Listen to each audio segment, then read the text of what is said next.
Good evening, everybody. Welcome to our broadcast of some audio commentary for this game tonight between the Edmonton Oilers and the St. Louis Blues. As we are now, kind of about 7 weeks away from the postseason, 6 weeks away. So, of course, every game, right, it's getting more intense. And we're certainly looking forward to the postseason here, but there are some vital games coming up here in the near future here in the NHL. The Oilers and the Blues, of course, relieving their head coaches of their duty. Yes, duty. Earlier this year.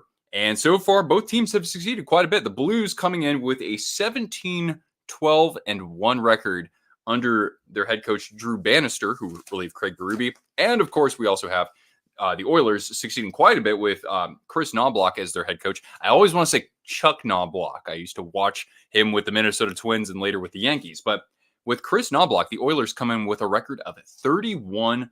Already, we got lots of people jumping in here. That's fantastic to see.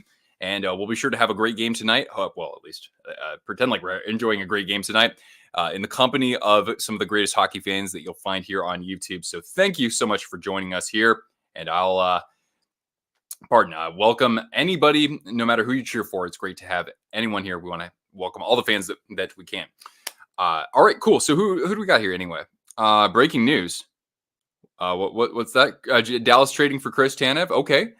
And to the Dallas Stars for a second, a conditional third, and Artyom Grushnikov. I'm not familiar with who that is, but that seems about right to me. Just judging from what we've already seen with the trade so far, right? Tyler, Pettersson's about to sign for 8 years, and Tanev got traded in the last 15 minutes. Oh, really? So we have a development on the PD situation. All right, Riley. Good evening, John. Chris Tanev. Yeah. Okay. Shoot, I should have changed the name of this stream. That probably would have been in the best of our interests. And by the way, folks, guess what? We do have an intermission game to play. It's going to be Guess the Player. Some of our members know what Guess the Player is, but by that, I give you a cryptic photo of an NHL player, and you are to correctly try to identify that player. So I'll give you an example of what that looks like. So we can definitely be doing this at intermission. So I've already got some cryptic photos here of various Oilers and Blues. And so in intermission, we'll play around of that. If we can't get through all of them, we can always figure that out for a second intermission. So there we go. Hey, Nick, what's going on? And Theo, thank you for joining. Of course, sorry if I missed anybody else. Justin is here. Jake's here. Elizabeth was here at the very beginning. She is an Oilers fan. How are Cortana and I doing? Hey, we're muy bueno. Yeah, Cortana's she's just not showing any signs of aging, really. We were playing a bunch of Frisbee over the course of this week. Yeah, one of her favorite words. And I'm doing pretty bueno myself, I suppose. But yeah, I got to actually get to the broadcast here. So the Oilers coming off a victory just 2 nights ago against the LA Kings. Really good win. I got a chance to watch a good amount of that game as they were able to prevail in the third period there. And right now, Connor McDavid, even though he hasn't scored a goal in 10 games, he's been dishing out a lot of apples on the season. McJesus with 21 goals and 70 assists. Leon Draisaitl coming in with 29 goals and 44 assists. A pedestrian 73 points, if you want to call it that. And Evan Bouchard, the mighty Bouch, I think he had the would-be game winner in that game against the Kings. 15 goals to lead all NHL defensemen and 41 assists. Rangers being dirty again. Oh, they're playing the Blue Jackets. Is Rempe going to get into another fight? He's actually playing Rempe plays against the Leafs, I think, this weekend. So we'll see if Ryan Reeves challenges him or vice versa. Some of you might know, but I got the fortune of actually watching Matt Rempe in juniors when he played for the Seattle Thunderbirds. It was crazy because everyone was on average probably about 8 inches shorter than him and like probably about 40 pounds lighter. Also for the Blues on their side of things, they're trying to avenge their defeat last night against the Winnipeg Jets. So a back-to-back against the Oilers and the Jets is not easy, no matter who you are. Hey, what's up, Parseval? And thanks for joining our Discord, by the way. If you haven't already, if you do have a Discord account, and want to engage with myself and with a bunch of awesome twisters, do see the video description down below for a link to our Discord. Robbie, hey, what's going on, man? I see the Leafs winning streak was finally snapped, and good luck to them against the Rempe and the Rangers, the Rempire State. And yeah, so this game will get underway in just a little bit here, just probably about 10 minutes. The Blues, though. So yeah, coming off that loss, leading scorer so far, Robert Thomas, not a big surprise, with 19 goals and 47 assists. Pavel Buchnevich, who has been on trade boards if the Blues want to sell high on him, 23 goals and 24 assists. Torrey Krug leads the defenseman with 2 goals, but 27 assists for 29 points. All right. Benny Hanna, hello. Thank you for joining. Yeah. Very convincing win for the Knights.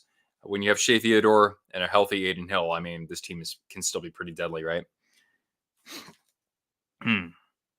And what was I going to say here? Devils are going to retain some of Tanev's contract. That's interesting of all teams.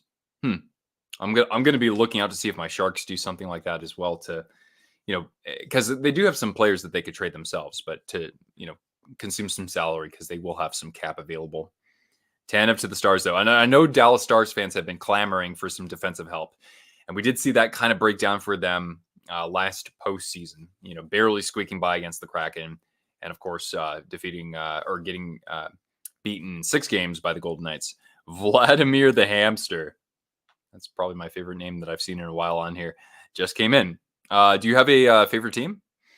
Fourth line is literally just AHL players. Oh, yeah, for sure. I mean, that's the thing, right? The prospect pool for the Knights hasn't been star-studded. And sure, that's what the price is going to be when you're contending and trying to bolster your roster. But they have, overall worked out pretty well in the roles that they've needed to fill, despite all the injuries they've had. Jordan Binnington's having a really good year, and so is Joel Hofer. So the goaltending has been holding up fairly well for the Blues, even though they're just, 16th in goals against average. That's not ear-shattering by any means, but the guys between the pipes have done well. They've held up their end of the deal. They have positive goals saved above average. You like to see that, right? On the Oilers side, you've got, of course, Stuart Skinner. It's been kind of a down, then up, and then kind of downs-ish run for him. 42 games, rocking a .903 save percentage, a 2.70 goals against average. And of course, it's going to be interesting to see if the Oilers try to actually add a little bit of goaltending depth. Their backup, Calvin Pickard, he's held his own just fine in his 11 games, but there might be somebody else out there like Kaapo Kähkönen from the Sharks. So I'm intrigued to see what the Oilers do at the deadline. All right. I don't like the Stars, but this trade makes them look better for the playoffs. Absolutely. To have some physicality back there to complement the Thomas Harleys out there and the Miro Heiskanens. I think that's a sound deal for them. I don't think it's like a vast overpayment or anything like that. All right. So puck drop will be in under 5 minutes as TNT goes to a commercial here. Skinner was playing out of his mind during the win streak, and now he's kind of settled down a bit. Yeah, exactly. Well, I mean, it kind of depends on how, have they, if you watch every game of them, you could probably answer this, but have you noticed that the Oilers have been more aggressive offensively, which, of course if you take chances, then you're going to surrender more odd man rushes, right? So, I mean, you have to look at it and see what kinds of goals he's been surrendering, but still Skinner, what is his goals saved above average? I know, again, this is not like like the proven metric, but I always find it the most intriguing, right? So, because guys have 3.5 goals against averages, but they have a positive goal saved above expected. And for Stuart Skinner, it's just minus 0.5, which all things considered, you'll take that, right? Pickard is at positive 0.5. Day's good, Riley. How about you, man? Embarrassing 7-2 loss. Oh, there's nothing embarrassing about it. That's just everything. It's just like Joker in The Dark Knight. It's all part of the plan, right? Greetings from Missoula. Scott, nice profile image. That's what I like to see. Rick, good evening. I love this Oilers jersey. I'm happy to see them back in, the royal blue and orange. And this was before he was even named captain. This is just a stock customization. Man, I can't talk today. but it's got McDavid on it. And McDavid, who knows? He could be what? He could be he could be at 100 points by the end of this week for all I know. So, but yeah, let me know, guys. We're getting close to puck drop here. What is your score prediction for tonight? What do you guys think will be the result? I'm gonna say that this is. Let's see here. I say this is going to be actually a tighter battle. I'll go Oilers still, but in overtime. Oh wow, you're gonna have your first match then? That's rocking, man. Unfortunately I've got travel plans already kind of booked for the the remainder. Well, not the remainder of the year, but through summer. So I mean, like I'm already tied up, unfortunately. But that's awesome that you could get on the mat pretty soon in front of some people, and it'd be awesome to see if there's like a video of that somewhere once that happens. But anyway, missed a lot of Edmonton's games lately. I mean, the last one was a good one. That's one you wouldn't want to miss. Oilers and Kings, and I mean, there's still a possibility they could play each other in the first round. Now, for that to happen, the Golden Knights would have to fall back to the wild card, and the Kings. You know what? With the way, bleh, see, I can't talk. With the way the Predators. There you go, Riley. Hey, that could be a possibility. Hey, actually, Washington's more convenient than Boise. Oilers 5, Blues 4. Okay. I mean, I just want something close, right? 7-3 Oilers. Whoo. Coming out with the smoke. 3-2 Oilers. Yeah, that's what I'm saying too. Matt Rempe. Yeah, I was just saying, I don't know if you jumped in before I said this. I said this toward the very beginning, but I actually got to see the guy in juniors when he played for the Seattle Thunderbirds. So I saw him, like the first time I saw the Thunderbirds in person. They were playing the team near me, the Spokane Chiefs. And dude, I just remember, I don't always notice these kinds of things, but how can you not notice how much of a giant he is against a bunch of like 17 and 18-year-olds? And he wasn't like, by any means super skilled out there, but certainly he could be physical. I think he let up quite a bit, And then I got to see him one time in Seattle too. So yeah, it's super cool because he was a fifth rounder. I didn't think he would ever break into the NHL, but when I saw that on X, I mean, I just about spit out my drink, So it's fantastic to see him breaking in. Hopefully, he's not on a speed run for CTE, but I think the Rangers do need some of that snarl, to condition themselves for playoff hockey, even if he's not in the roster. All right, so this game's about to get underway here from Edmonton. We got Afton. What's going on? 3-2 Oilers, and congratulations on getting Chris Tanev. All right, we'll update the banner. All right, who's ready for hopefully some goals and some goal treats for Cortana? Be sure to smash the like for her, and we're gonna get underway from Roger.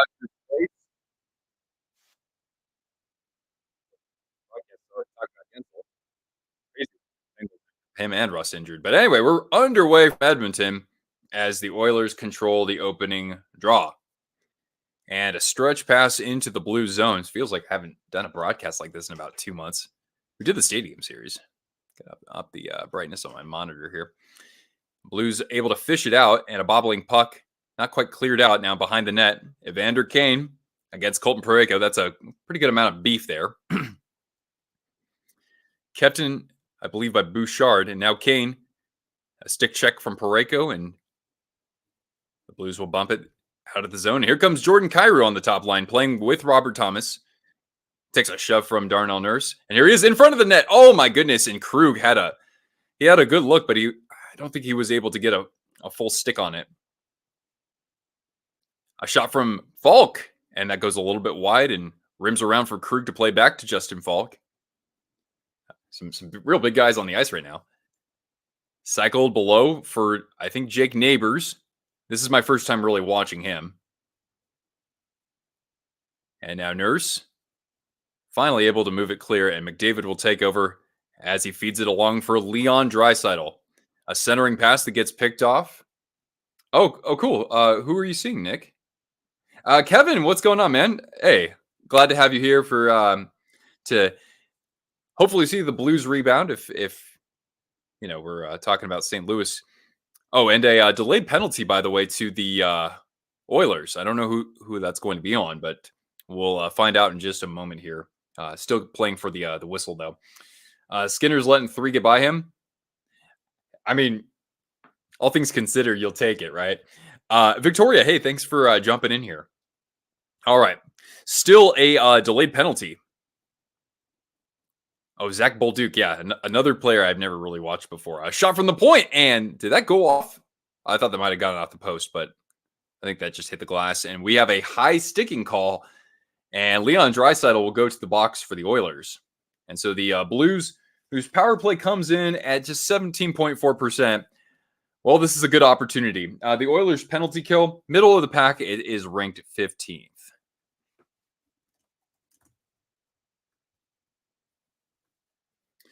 Chris Tanev, yeah, that's right. That's right.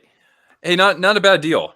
I think the Stars, they didn't have to pay too much of a premium to get something that I think that they'll certainly benefit from, having some size there and, somebody who's responsible in his own end. All right, here we go from the dot. Oh, a pass goes just wide of Kyrou. And Krug at the top of the circle. Thomas, a shot, and he scores! Robert Thomas with an absolute rocket, and just like that, it is 1-0 Blues. So I believe that Cortana gets a goal treat for that. Beautiful shot. And he had all the time in the world, too. All right, let me update the score here. A power play goal for Robert Thomas. I guess they were probably listening into my broadcast and they said, "All right, let's give him one." Afton rocking the 6-month membership. I love it, man. I mean, hey, you guys already did me a solid. You won another World Series for my guy Bruce Bochy. Please win a Stanley Cup for Joe Pavelski. That'd be great. Zachary, how you doing, man? Chris Chelios.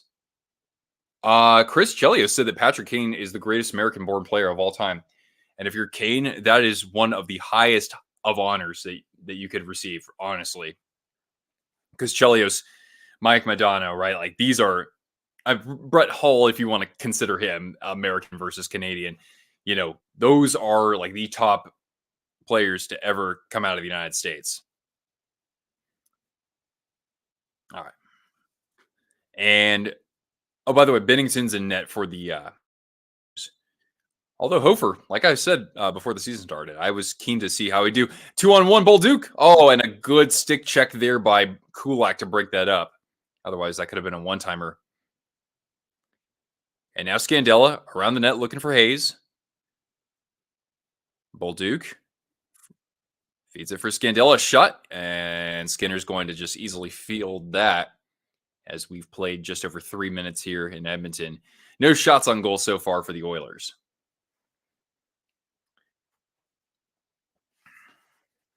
Hey, what's up, girl? There we go.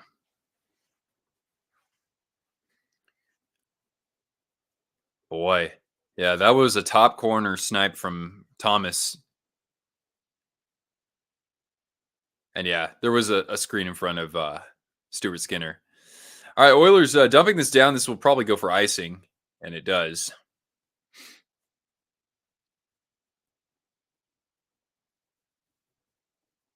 Robert Thomas remains underrated.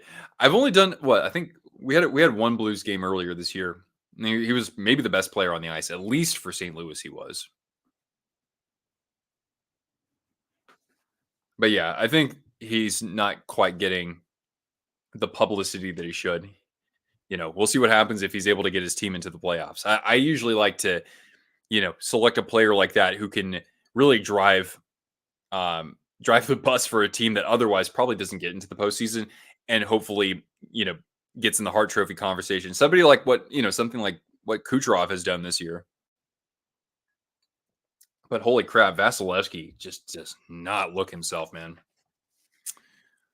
All right. From center ice, Sundqvist against Ekholm and cycling it along. Bouchard able to come up with it.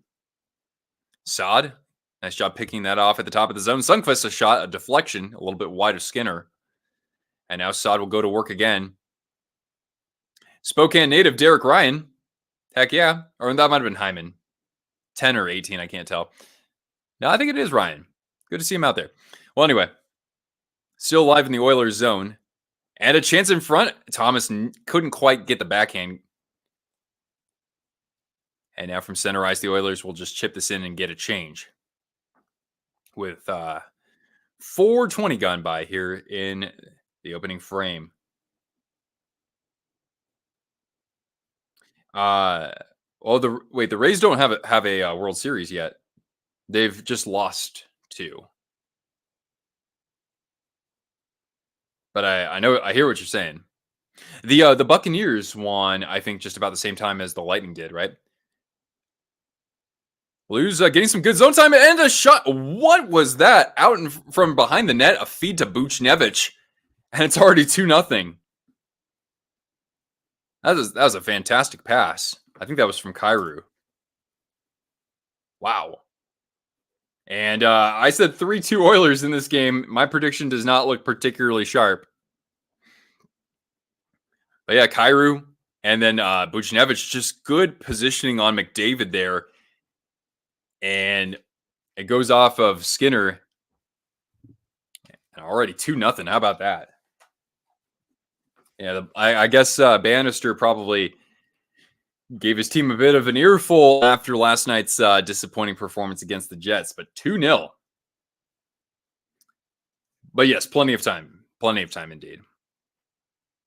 When you've got, the Oilers' power play hasn't been quite as hot as it was last year, but it's still pretty damn good. So all they have to do is draw a couple penalties, and this game can, turn 180 degrees. But so far, if you're the road team, you got to be impressed with what you're seeing here. Now Hayes looking up ice, and in a foot race, Kulak is able to get there first. Dumped into the corner by Falk. Cortana Cam, exactly. How many other content creators have a dedicated camera for their dog? You don't see that very much, do you? I mean, Flying Fluffy has the dogs on camera with him, but yeah, that's what I wish I could get here. Anyway, we get a whistle here with 14:23 left in the period.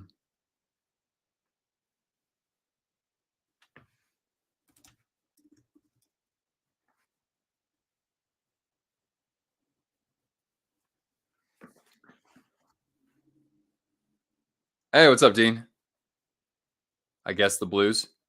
Yeah, you probably would want the Blues here. It's so funny. I was going back and watching my midseason grades video, and I gave the Jets an A+, and I said, hey, keep this up and you won't have to play the Golden Knights in the playoffs. And I mean, it probably won't happen, but looking back, I'm like, wait, it's not entirely unrealistic that the two would have to meet in the first round, just under different circumstances. But great win last night for them. I didn't see any highlights really, but anytime you can snap the winning streak of a team that's been, I think they won the Leafs had won 11 of their last 13 and 6 in a row or whatever. Yeah, that is quite impressive, and to do so on the road. Speaking of winning streaks, what is in the water in Detroit? That team has really just found a different gear, Oh, and nearly a tip play in front for Corey Perry. Fogle able to retrieve it. Ekholm slaps it in, and it gets blocked by Bolduc and fed down the ice, looking for Saad to avoid the icing. Brandon Saad working against Bouchard, able to cycle it to Hayes. Good defense there from Spokane native Derek Ryan. That's probably the last time I'll say that. And a save into the trapper of Skinner off a shot from Leddy as we go to our first commercial break. Change our predicted score. Yeah, right. I mean, it still could happen, but yeah, I mean, even after the goal, right? St. Louis keeps coming back. Did I? Nashville too. You're saying Nashville has snapped 2 winning streaks in addition to the Knights? Yeah, I guess the Red Wings are probably the hottest team right now.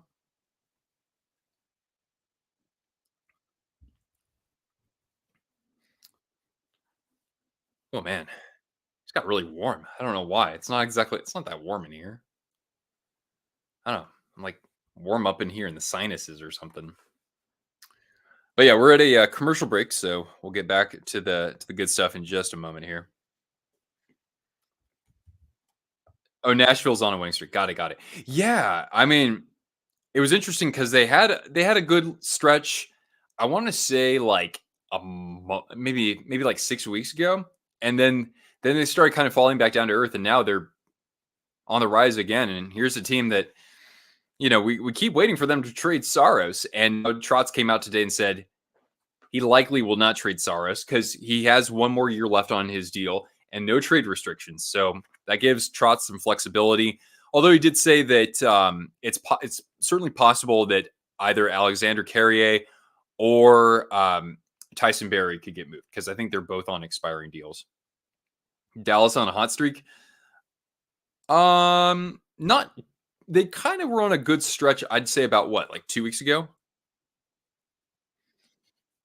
Nashville might beat you to the last playoff spot. Yeah, it's still up for grabs, and I mean it's not entirely out of the realm of possibility that even the Central could still send 5 teams to the playoffs if the Kings, if they falter.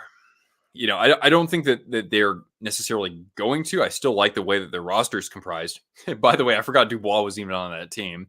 Doesn't even score a point every other game now.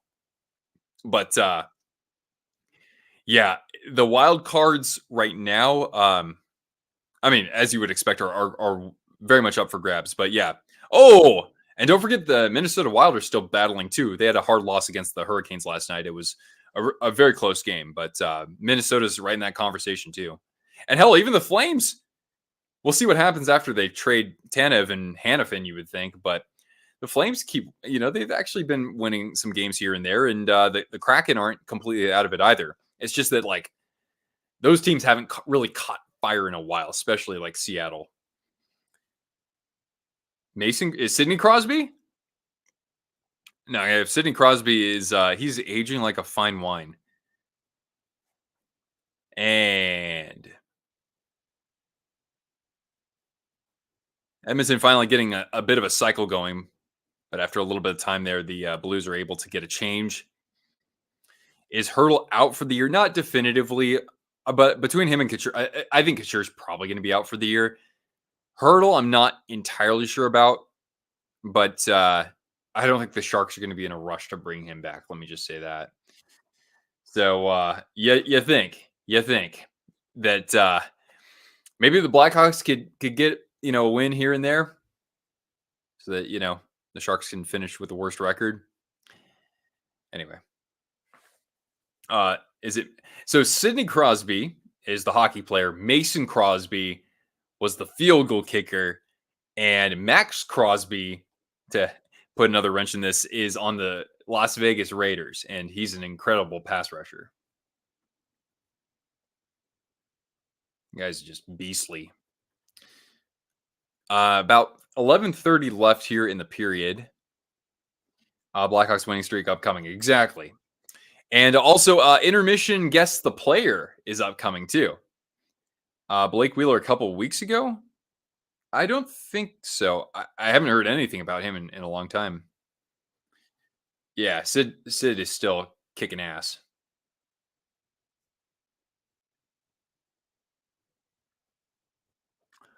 All right.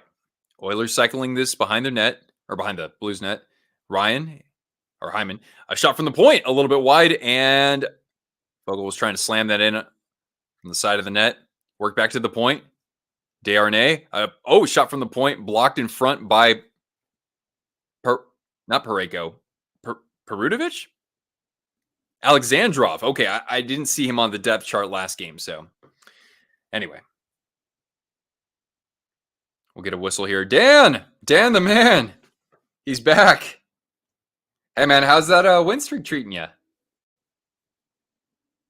Speaking of treats, let's give another one to Cortana here.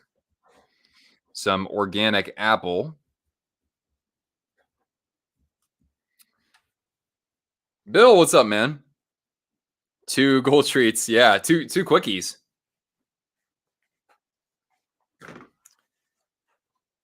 Anytime you can get 2 quickies, that's a good day. A lower body injury, out for the season. Oh, he might retire. I could s I might see that, yeah. Because what, he's what, like 37 or so? But I don't know exactly what sort of injury that is, but yeah. I mean, it'd be hard for him to, like, probably continue his career afterwards, given the injury and his age, but best of luck to him. Who knows? He could always, take a year off or something. All right, Oilers. They have actually come back here with some pressure. A shot or a CC from the point, and a seam pass from Draisaitl that really wasn't to anybody. The puck comes out of the zone. Now the Oilers from center ice trying to re-enter, and in comes Hyman against Krug. Good to see Torrey Krug playing a full season here, or just about so far. Speaking of injuries. And now a nice retrieval from McDavid at the point, looking for him in the slot, and Binnington's able to swallow that up as Edmonton puts their third shot on goal here. And I think they're going to the second commercial break here. When's the next Shark stream? Oh, I don't know.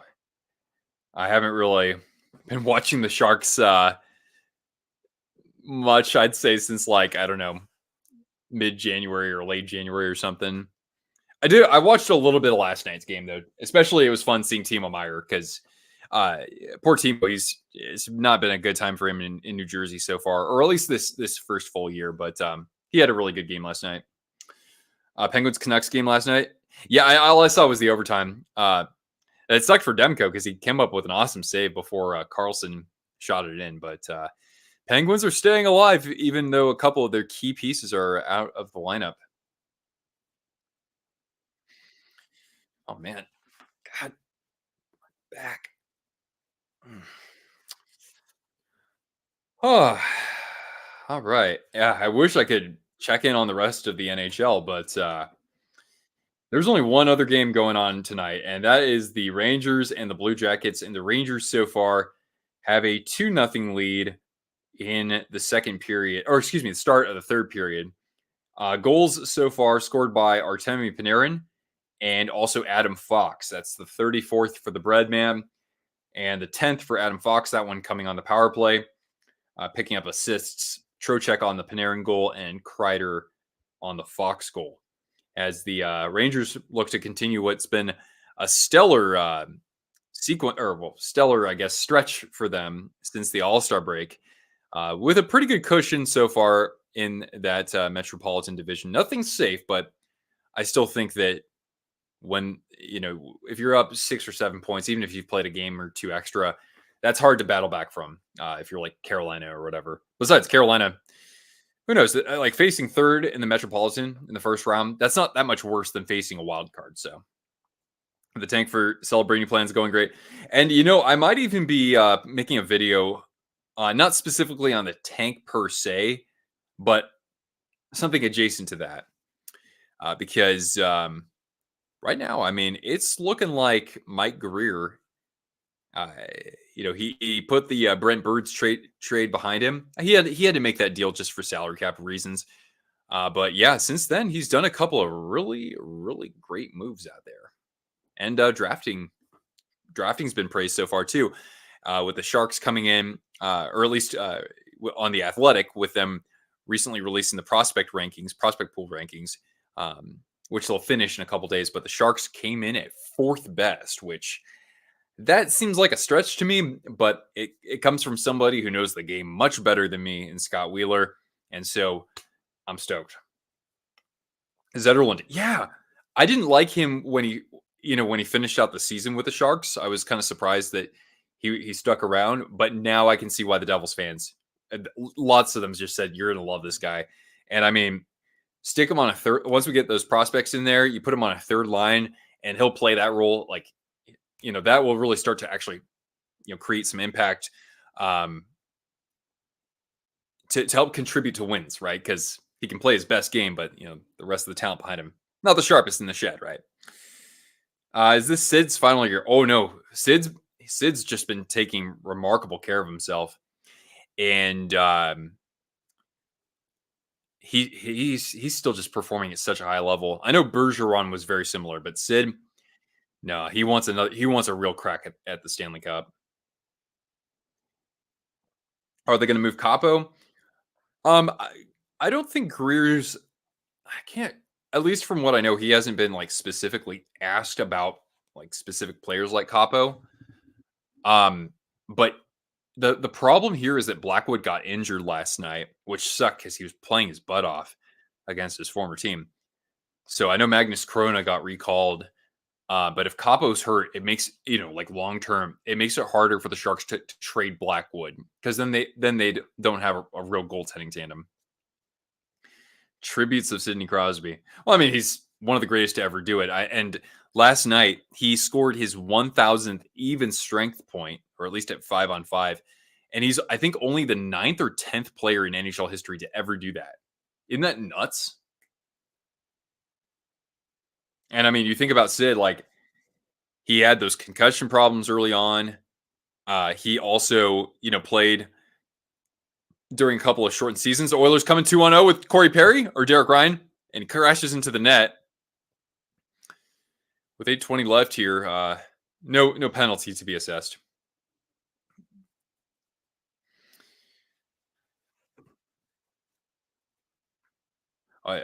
I think I put on the title Hockey Hangout, not live commentary. So I guess I initially thought I wouldn't do commentary, but maybe I'll do some commentary. I don't know, depending on what people like. What do you like, Cortana?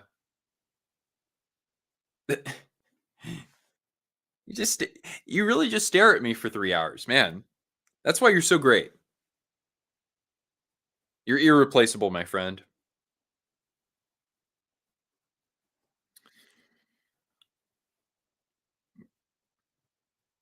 Yeah. She thinks that this is another 10-7 game between the Wild and Canucks. But yeah, we got to be a little bit more patient here, girl.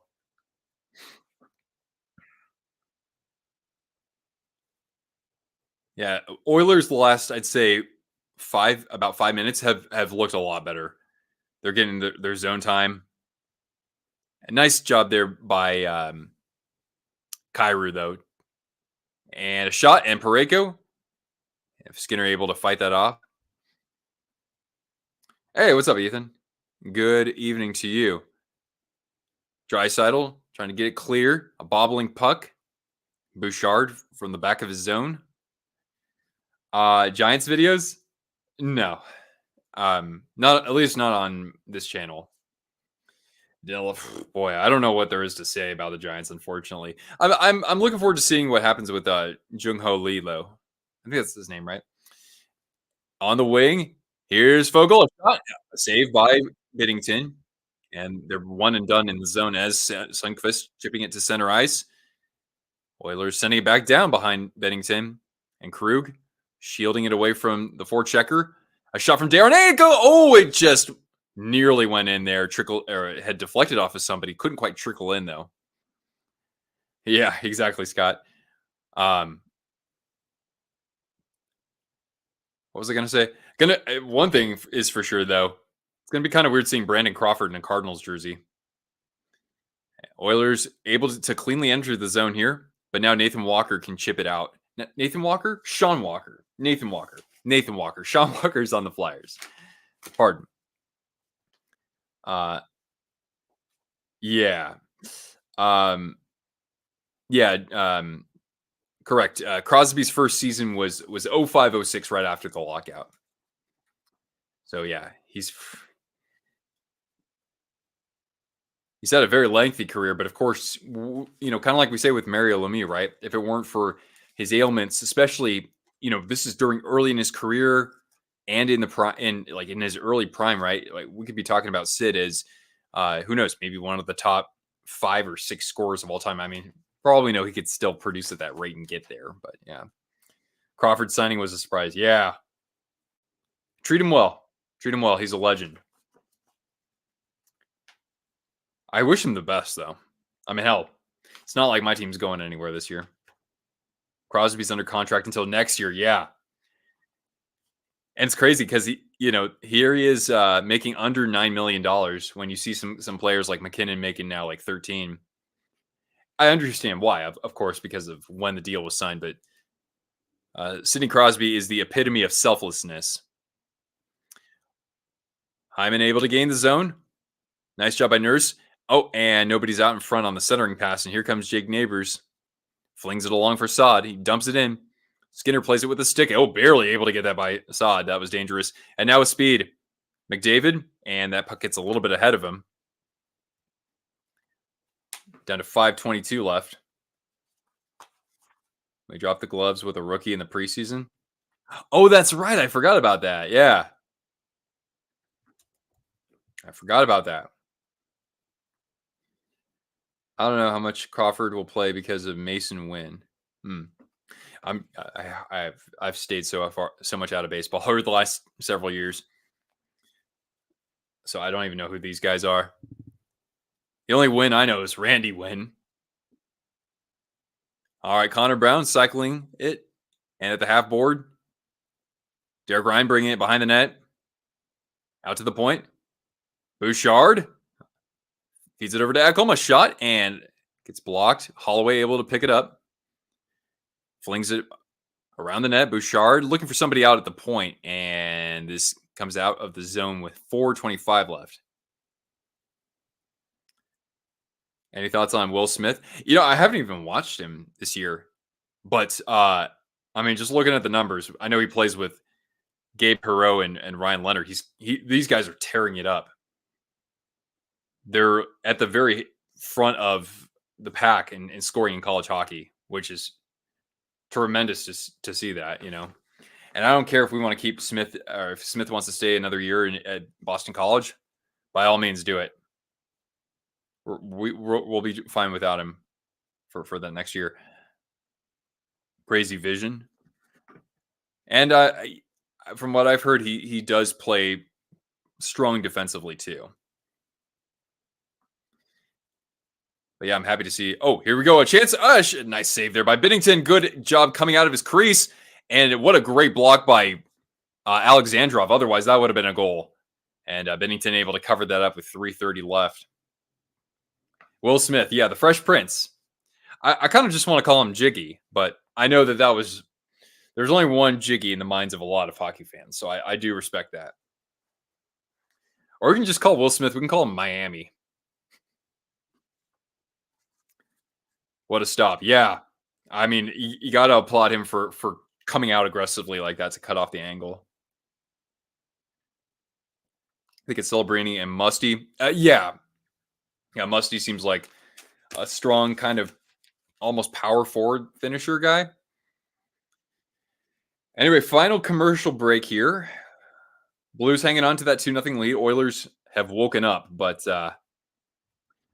Jordan Binnington, of course, looking pretty strong between the pipes so far.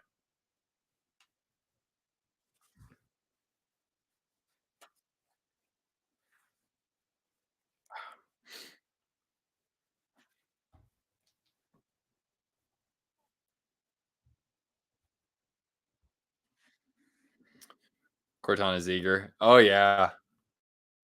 Like right now, she could be chewing on her Frisbee if she wanted, but she don't care.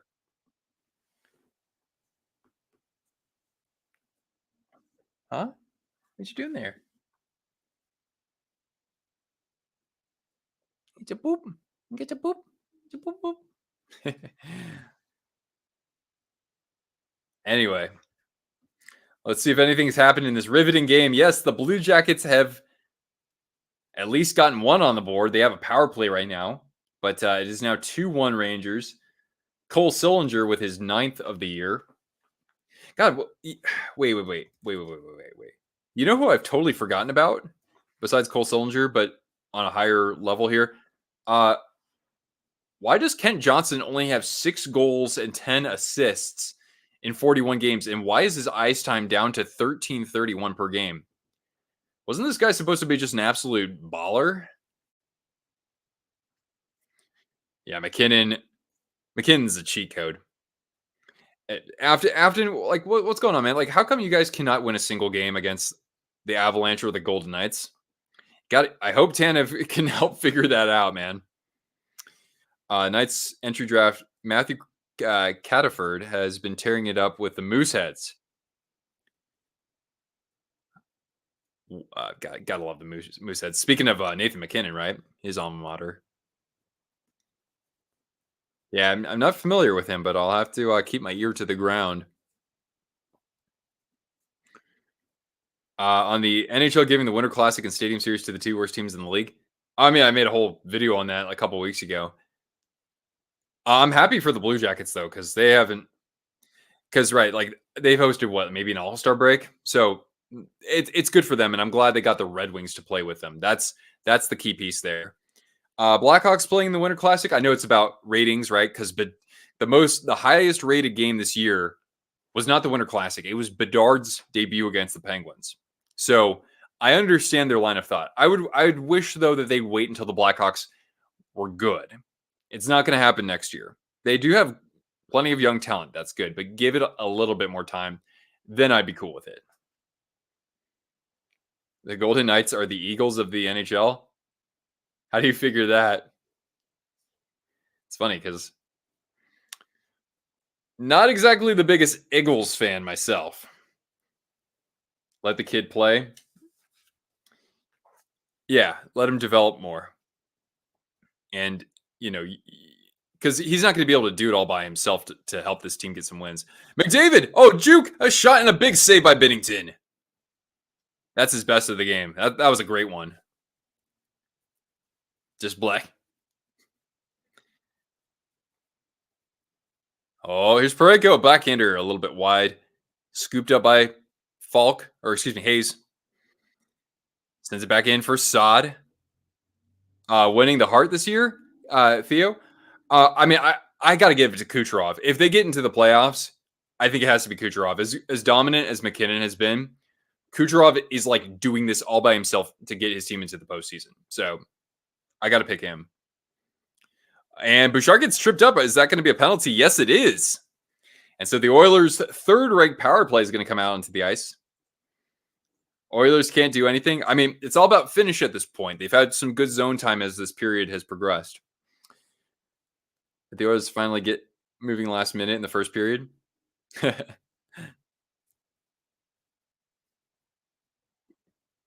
Yeah, Bennington. I like how he's challenging these shooters. And by that I mean actually challenging them to beat him with their shot, not challenging them to a fight like he has in years past. 49ers, you want to say some things?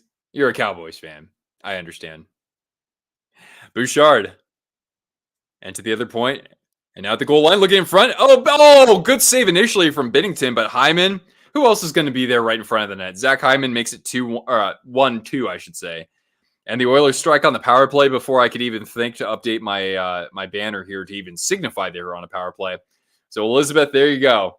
A little momentum heading into the locker room. Take advantage on the power play. There you go, guys. I tell you, these coaches, they're listening, or maybe the video replay people, they're listening to this stream. A hockey moment that made me cry. I mean, in the moment itself, I got a little choked up, not like waterworks, but a little choked up when I saw Patrick Marleau in person return to the Shark Tank as a Maple Leaf. And here comes McDavid working against Falk. Fogle, oh, nice job getting that away from the defender. Good defensive support, though. The Blues might be able to come out unscathed here as we get to 1:20 left in the period. The DeBartolos, right? I didn't know that. It's kind of like how the Penguins are owned by Fenway. Ray Bourque winning the cup. Yeah, that's a good one. For me, Konstantinov. I watched that documentary. I'd never really seen that whole story unfold before, the Russian Five. Oh my God, I was crying at the end. Absolutely. Absolutely.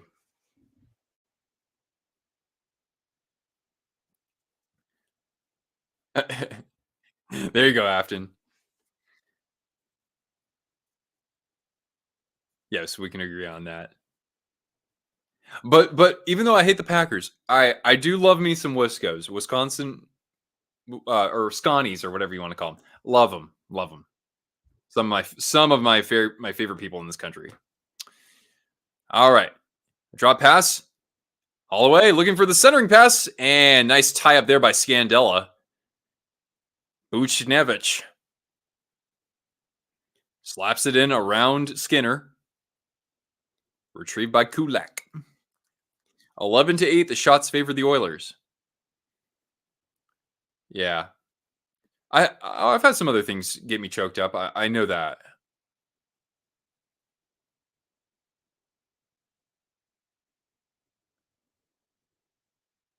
Nice defensive support there again from St. Louis. Able to get the bobbling puck out of the zone. And this is actually going to be an icing to the Blues, though. So winning the faceoff here would be a nice safety cushion. Nice cushion. Safety blanket. You need blankets and cushions. I need to certainly have a blanket for my big old cushion. Down to 12 seconds left here. And then we'll have intermission entertainment. We'll do guess the player. And especially if you're a fan of the Blues or the Oilers, because that's all the players that we're doing for this. Here's CC from the dot, and a nice save by Bennington. Great positioning there, as he was able to just simply swallow that up into the breadbasket. When Fleury got traded, yeah, man, that had everybody up in arms. I can't fault you for that at all.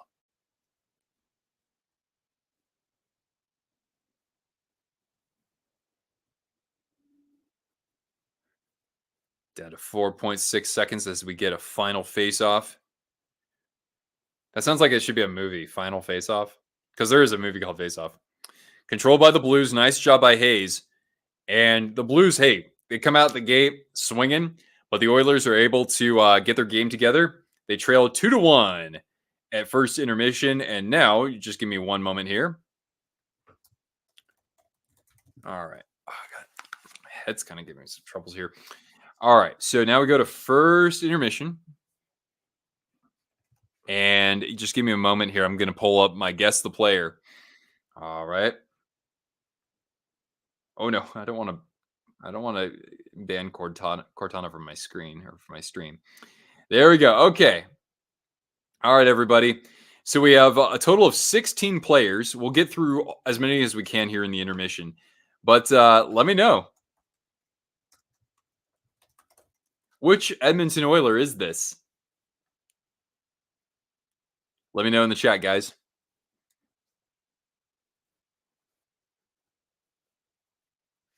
Riley says Marty McSorley.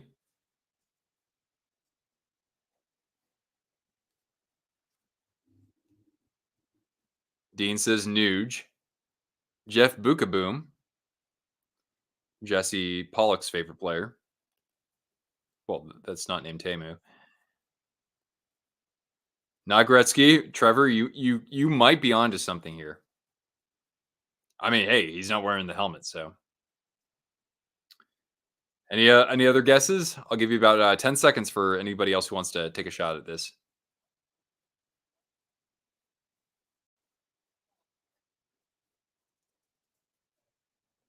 All right, no takers?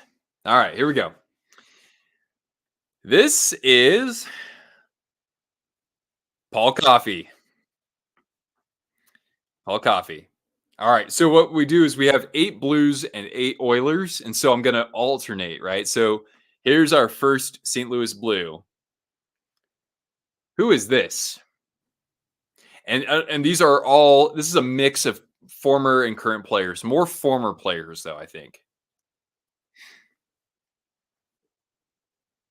Yeah, I mean, if you're not a fan of either team, I can understand why you might not be able to guess too many of these. But hey, have some fun, have a laugh with this. Dominic Hasek was never a St. Louis Blue, but another legendary goaltender was.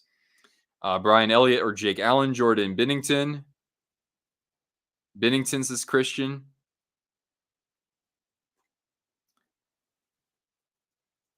All right. Let's reveal the answer in 5, 4, 3, 2, and 1. Oh wait. Oh, sorry. Damn it. Oh man, I had that out of order. How did I have that out of order? Oh man, I think I screwed this up. 1 second. Let me fix this. I mean, I've already kind of revealed the next answer, but just a moment here. How did I do that? Ah, I'm very disappointed. Wait, how is this so far out of order? Dang it. Uh, but yeah, it's actually Jake Allen. Jake Allen here. That's awesome. He's got Louis Armstrong on his helmet. That's or on his on his mask. That's pretty amazing. Halak. Oh, okay. That makes a little bit more sense. Okay. Hold on a second. Let me put everything back together here. I can't believe I did that. I did a check on this just before we got before I went live, or at least I thought I did. All right, just a moment. Okay, hold on. Okay. All right, friends. Okay. All right. Who's the player on the left? This is number 3 here. Oh wait, no. I did not mean to do that. No. Yeah. Who is this in black and white here?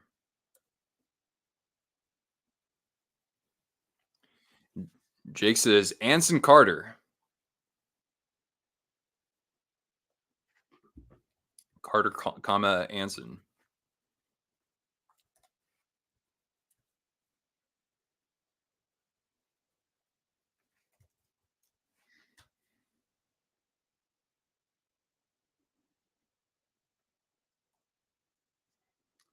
Return of the Rick. You didn't see the number, Trevor. Yeah, that would only help a little bit, wouldn't it? Now, any other guesses? Well, guess what? No one's correct. It's actually Georges Laraque. Georges Laraque playing part of his career as an Oiler. How many games did he play for Edmonton? Oh, he played most of his career with them. 490 games. Georges Laraque, one of the great enforcers of his era. You don't know Georges Laraque? Oh man, you got to look at a fight compilation of this guy. Absolute unit out there. Cortana. Someone from the '06 finals. Yeah, finalists. Yeah. I don't know if he was on that team then. I guess he was. Yeah. All right. Let's go to number 4 here. Who we got? All right. This better be right. Okay. Who do we have here from the St. Louis Blues?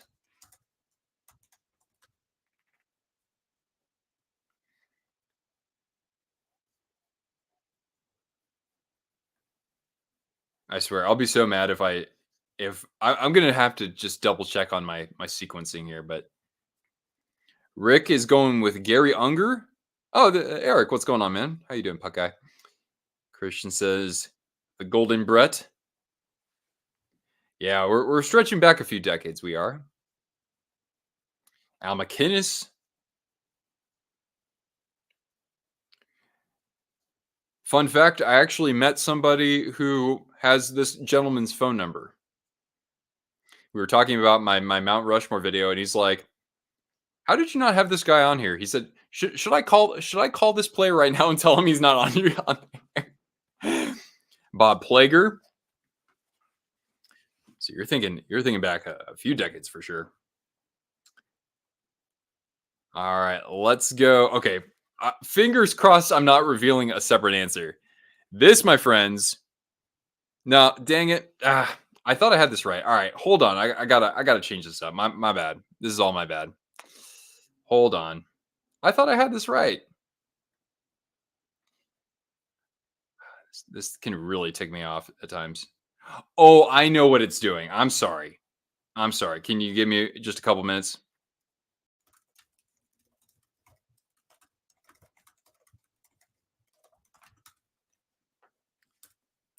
All right. All I know is that I did see the correct answer there. So that's good.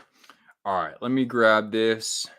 That's right, because I made the edits in a different order as I did the original photos. So that's my freaking bad. Okay, so hold on. We'll get this right. We still gonna get this right. Here we go. Okay. So he's coming in. Wait, I have an actual mouse I can use, right? All right.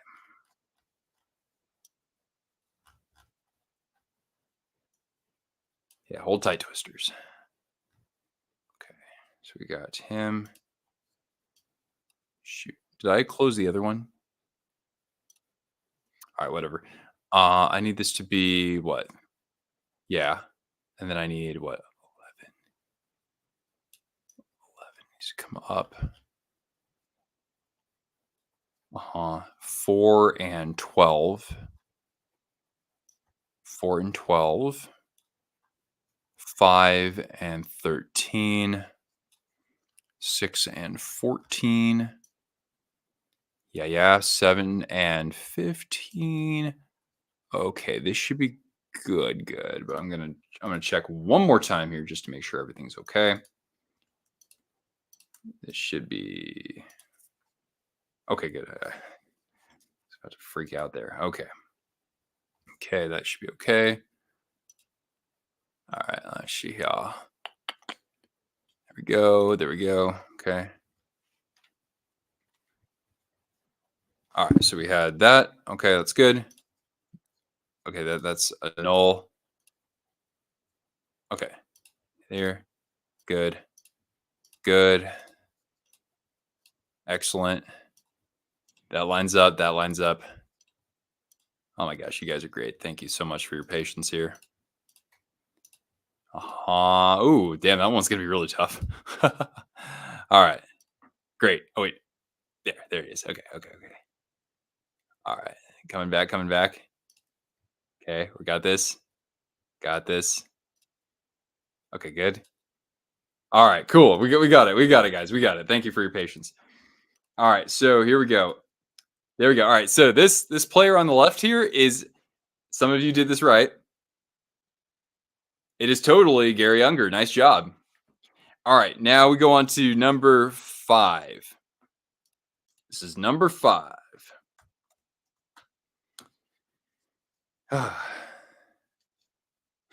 That's actually a good idea, Riley. I'm just not doing anything with sudden death sports. I don't know if I ever will, but that'd be really fun.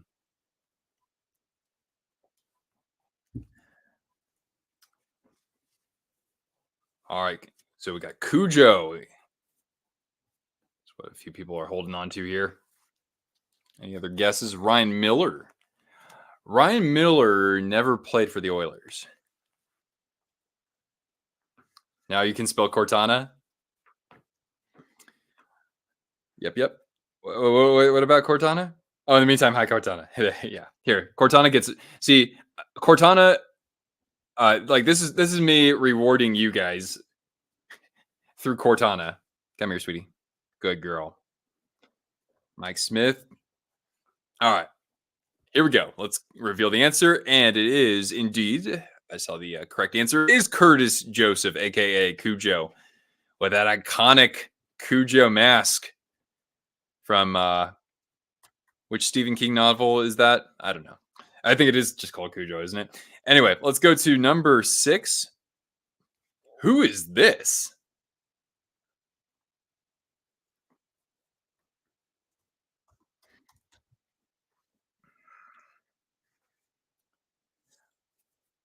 Who is this right here? Anybody able to fathom a guess?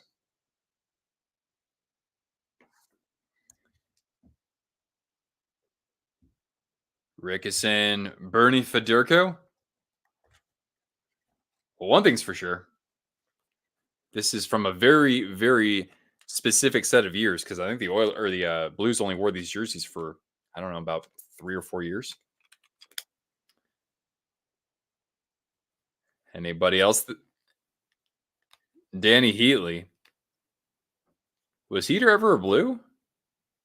I know he was, let's see here. Heater was a Senator, a Shark.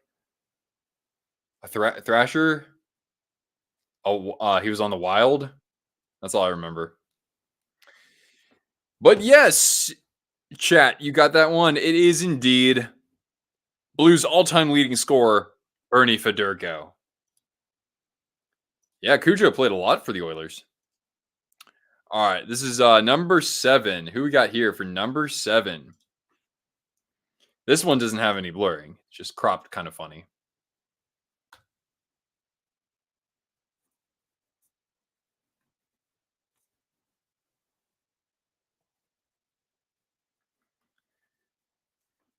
Anaheim and Minnesota. Okay, yeah, Anaheim. That's right. That was like at the very end of his career.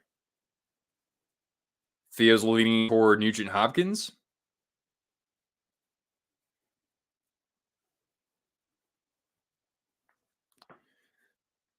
Kevin thinks the same here. Here, I'll put him up here. Jake says Nuge as well. Alesh Hemsky.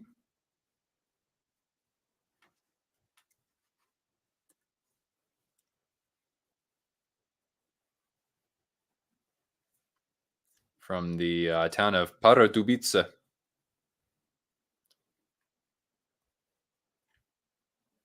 Taylor Hall. Well, the plurality did a great job on this one too, because yes, it is in fact the Nuge. There he is. Of course, in the former away jersey for this team during the Adidas era. The two. Yeah. Oh yeah. All right, number 8. Which blue is this? I think that folks will know, but I thought this would be a fun one to throw in. He looks like Gru. That's funny. Kevin dipping into the Paul Correa pool here.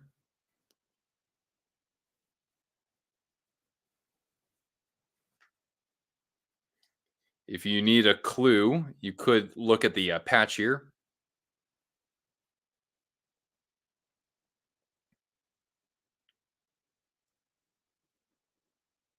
All right, I will turn it over to the correct answer. And yes, indeed, it is Paul Correa.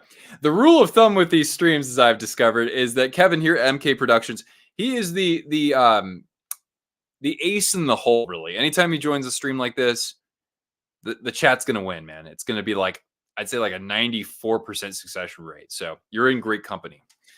All right. Especially since the Blues is his favorite team. All right. Number 9. Who we got here for number 9? We should have, I don't know if we'll have enough time to finish this entirely, but maybe we can get through it if you guys are quick on the draw here.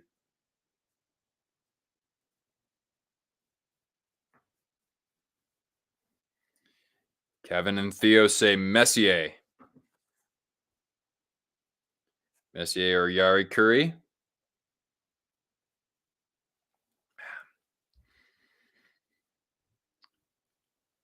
A lot of people think this is the Messiah. And you are absolutely correct. Well done. All right, now number 10, yeah. All right, who we got here for number 10? Mark Messier, is he still the only player to have captained 2 different teams to a Stanley Cup? I think he is, right? Although recently Pietrangelo, even though he wasn't the captain of the Knights, he's an alternate, so you got to give him some credit there. We've got some love for TJ Floshi.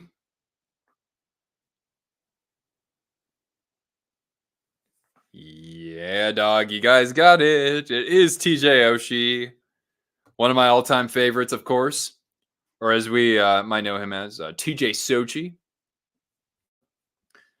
TJ Joshi Oshie? That's funny. I used to go to this grocery store where the guy at the checkout counter was named Joshi. All right, here we go. Number 11.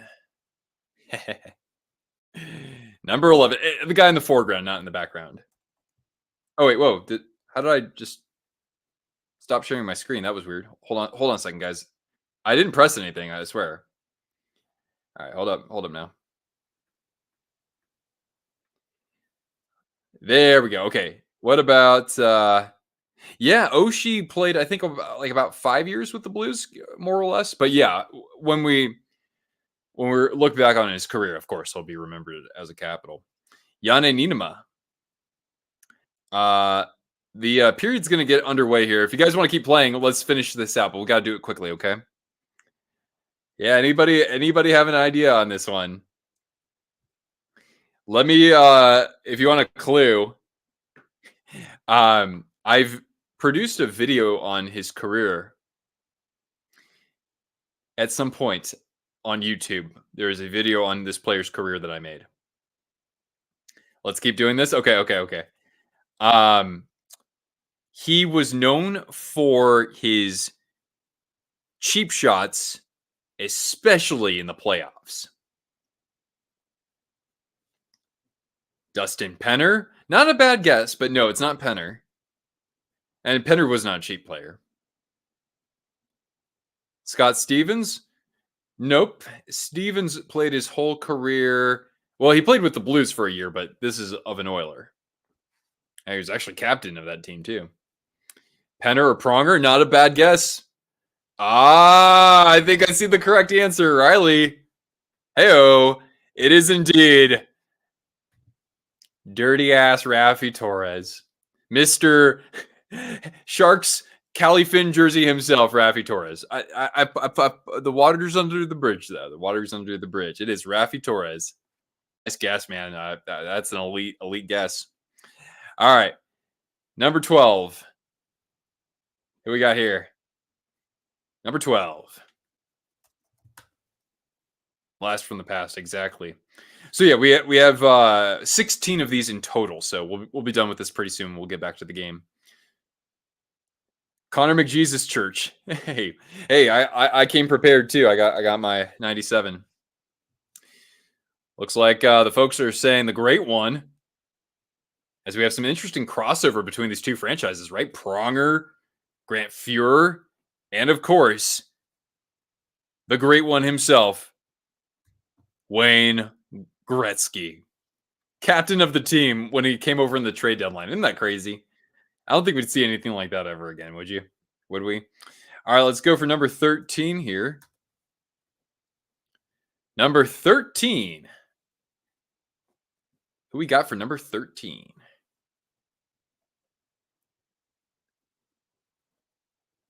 You're not an Oilers fan? Neither am I. But yes, I'm certainly. I love watching 97 out there. Riley's going with Ace Anson Carter. I believe he's probably in the broadcast booth tonight or the TNT booth. Sharks fan. Oh, me too. You probably knew that, but yeah, I'm a Sharks fan as well. Anson Carter. Kata. It is indeed Anson Carter. Well done. All right, 3 more of these. Next up is number 14. Oh, Mike Greer, though, would have been a good guess as well. Sharks general manager Mike Greer. GMMG. All right, number 14. Who do we got? This looks really difficult on my computer, but if you're on a smaller screen, it's going to look easier, I'd say.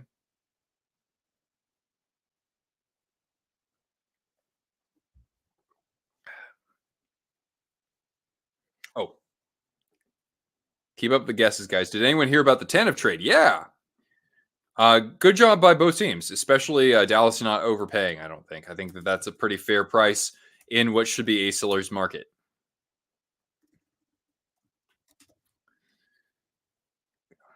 All right. Robert Thomas, Parayko, says Kevin.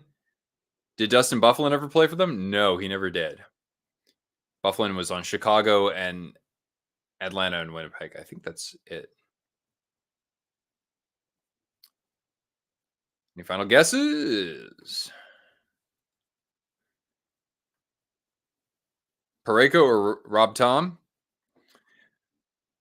Yeah, you are correct, Kevin, and also Jake, sort of. It is indeed Colton Parayko in that absolutely magnificent jersey.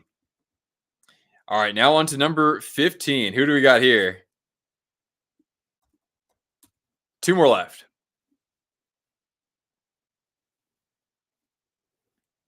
Number 15. Yeah, I should have thought about including Stevens on this one. Theo's going with Ryan Smith.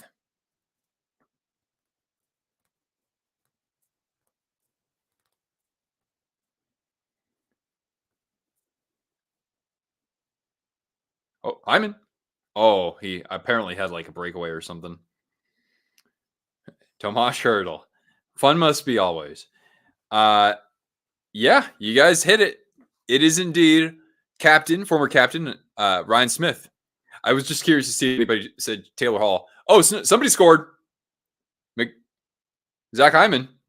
He is on the board. It is now 2-2. Final one, guys. Nice job. All right, who do we got here? As I update the banner. Sorry if I didn't get if I wasn't in time for the goal, but it is now 2-2 as the Rogers Place crowd goes bananas. But yeah, this is our last one here. Christian's going with Tank. I watched Ryan Smith's farewell from Edmonton recently. Oh, whoa. What are the chances? McInnes. A couple more for Vladimir Tarasenko. Wait, they said that's Hyman's. Wait. Wait. They said that's Zach Hyman's 40th of. Wait, so he had the goal earlier too. So Zach Hyman is on hat trick watch. And yeah, he's at a career high now, 40 goals. Damn. Way to go, man. Rangers, by the way, end up with a 4-1 victory to pad their lead in the division. Chris Kreider and Artemi Panarin scoring empty netters. So Panarin with 2 goals on the evening. And cool. We'll get back to it right here. It was a power play goal. Damn. Mr. C. Oh, what's going on, Humraj? Thanks for hopping in here, man. We were just playing some Guess the Player at intermission, so we're just finishing that up with our last one. And yes, indeed, you guys are correct. It is the Tarasenko Show. Really good job. Give yourselves a pat on the back. And I might have to give myself a beer at some point. But we'll conclude that. And Hyman's got 2 on the night. Wait, Cortana didn't get her goal treat, did she? Oh my gosh. Need some gold treats. Come here. Good girl. Oh no. You guys might not have seen that. My screen kind of froze for a moment there. Let's give her another one. Here you go, kiddo. There it is. I hope this isn't, lagging on me here. Marc-Andre Blurry.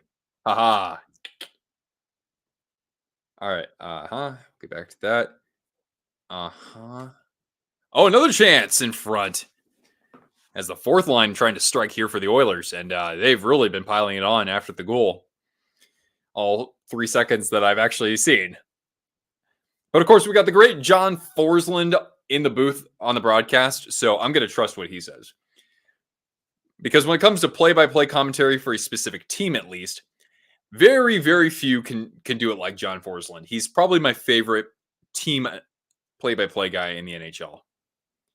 Steve Goldstein's pretty close too.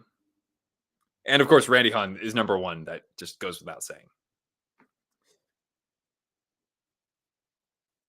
All right. Oilers skating it out of the zone. They got some numbers here. Draisaitl on the wing. A seam pass looking for, I think, one of the defensemen pitching down. Bouchard. A little back pass for McDavid. And Thomas read that like a book. Trying to feed it in front. It gets into the skates of an Oilers back checker. And now here comes the 2-goal scorer, Zach Hyman. At the circle, trying to fight his way through Parayko, but a good stick check. You're home from the Rangers game. Oh, you went to the game. Oh, well, congratulations on the win. Hope you enjoyed the Matt Rempe show. The New York Rampage. A shot from the point, fought off by Skinner. Alexandrov was in front. He'll feed it over to Falk. A little scoop shot. Blocked just a little bit in front of Skinner. And now settled by the mighty Boosh. Anybody ever see that show? Off the turnover, here come the Blues. A chance at the slot and a save, and nice job by the defense to whack that loose puck away. Now Nuge. He's got Kane. Good back check. And now Sundqvist able to chip this down. Not quite icing either.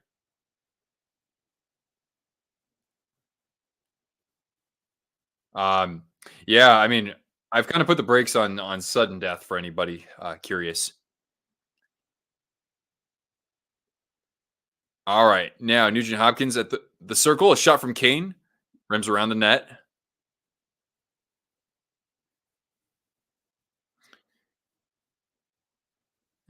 Gosh, Corton is just why you just staring at me the whole time, girl. Shoot. All right, behind the net are the Oilers with Corey Perry. God, it's so weird to see him in an Oilers jersey.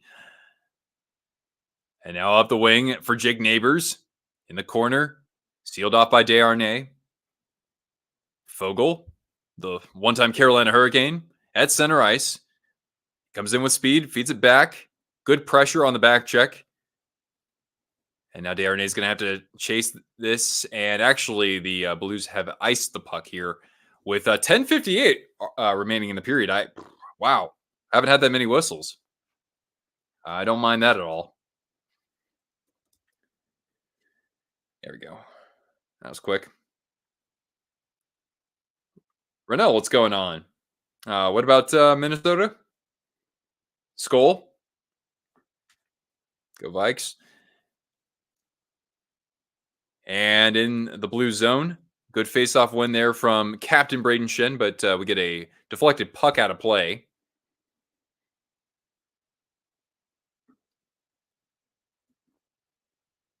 And I think we're going to go to a commercial break. So hang tight. And we'll see if the Blues can find a way to steal back momentum. But it's 2-2. I said it was going to be a 3-2 game, but in overtime. So I don't know if I like my chances that much. But then again, last time I made a score prediction on a live stream, I nearly had it right. I almost got the stadium series between the Flyers and Devils on the money. Pedersen is on the verge of an 8-year extension. Now the question is, right? And, clearing some cap, well, of course, trading for Lindholm, but they had to get rid of Kuzmenko to free up a little bit of cap space. I would think that they had that in mind for the Pedersen deal. Best jersey in college hockey? I don't know. But if somebody says Arizona State, I'm not going to bat an eye. I don't really know the jerseys too well in college hockey. But I've seen some more creative designs recently, especially from like non-traditional programs like North Carolina State. Probably going to get rid of McCabe next. I could see that. Yeah. That's just kind of a cap casualty, right? An autographed picture and a shirt. Hey, man, that sounds like a fair deal. Just make sure to put your family first. I gotta expand my wall here because everybody's giving me so much stuff. Cool stuff too, all kinds of different stuff. So anyway, that's just for food for thought for the near future, I should say. Finds it ironic that the Ducks movie took place in Minnesota. The Stars made a cameo, moved a year later. Yeah, that's right. Anaheim got a team, then swept the Wild in the 03 conference final. I mean, that's a little bit after the fact, but I see what you mean though, because yeah, like Mike Madonna makes like a quite cameo in that, right? And then he's not even playing there the next year. ASU, Minnesota. Yeah, I like Minnesota's jerseys. Alaska, Anchorage, Boston University, and Maine. I mean, I can name some other cool jerseys that come from those states, but they're just not college hockey. Like Maine Mariners. I like that look in the ECHL. All right, back to the action here. Here is Draisaitl working against Sundqvist, and he turns it over to Saad. Cleared out.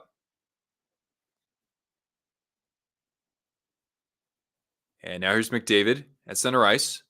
Across the way, he's got Draisaitl working against Leddy.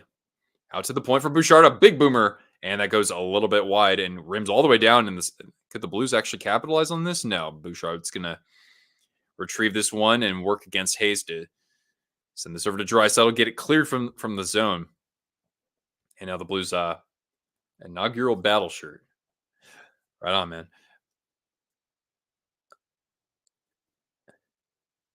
Skinner, and now it's Holloway able to chip this clear. Oilers getting a couple of fresh legs over the bench here. And now here's Holloway looking for a trailer. And I don't know. I think he should have probably just hit the net there. Look for a deflection.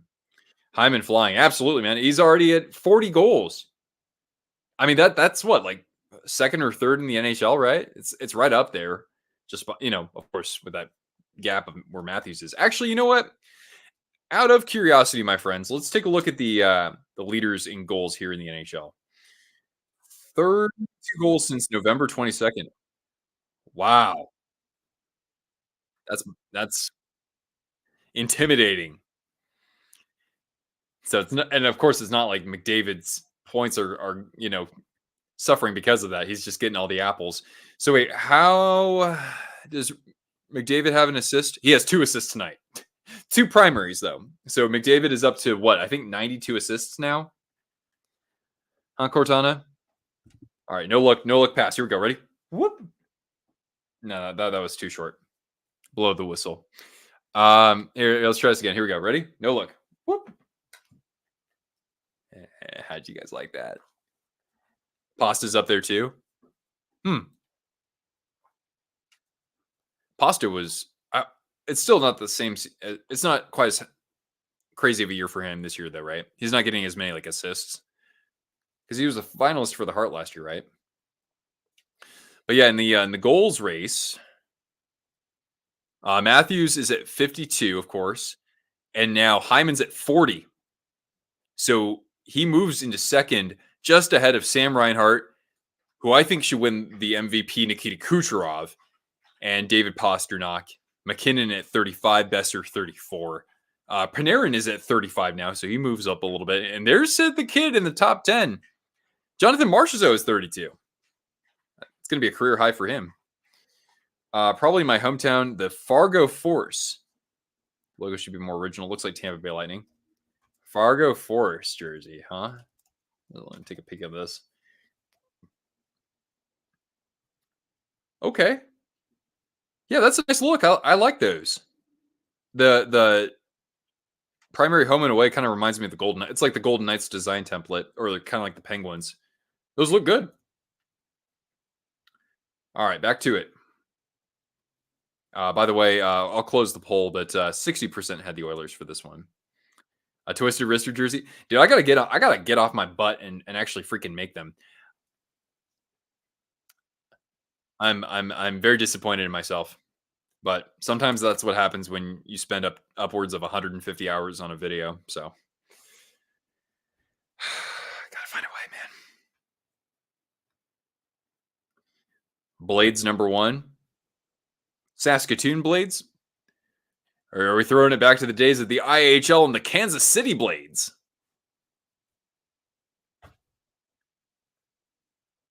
All right, Buchnevich trying to keep this alive. And a stray puck. Oh, nice job gloving that down by the same Pavel Buchnevich. But we get a... I thought we might have got a slash or something, but this is probably just going to be a hand pass.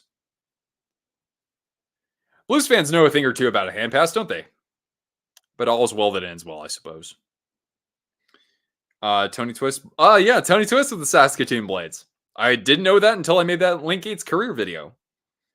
Top WHL. Oh boy. I love my Chiefs, but I wouldn't say that they're number 1. They have a good look, but it's a Canadians ripoff, right? Kelowna Rockets. I have to give it up. I love the Kelowna Rockets branding. Thunderbirds have to be up there as well. Winterhawks do it well, but I still probably would say the Thunderbirds would be toward the top for me, and the Rockets. But then again, I know mostly the teams on the in the Western Conference.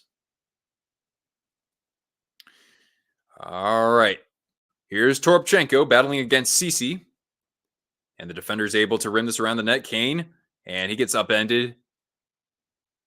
Nice play there from Neighbors to keep it alive, but it does bobble out of the zone. And Torpchenko's going to dump it back in.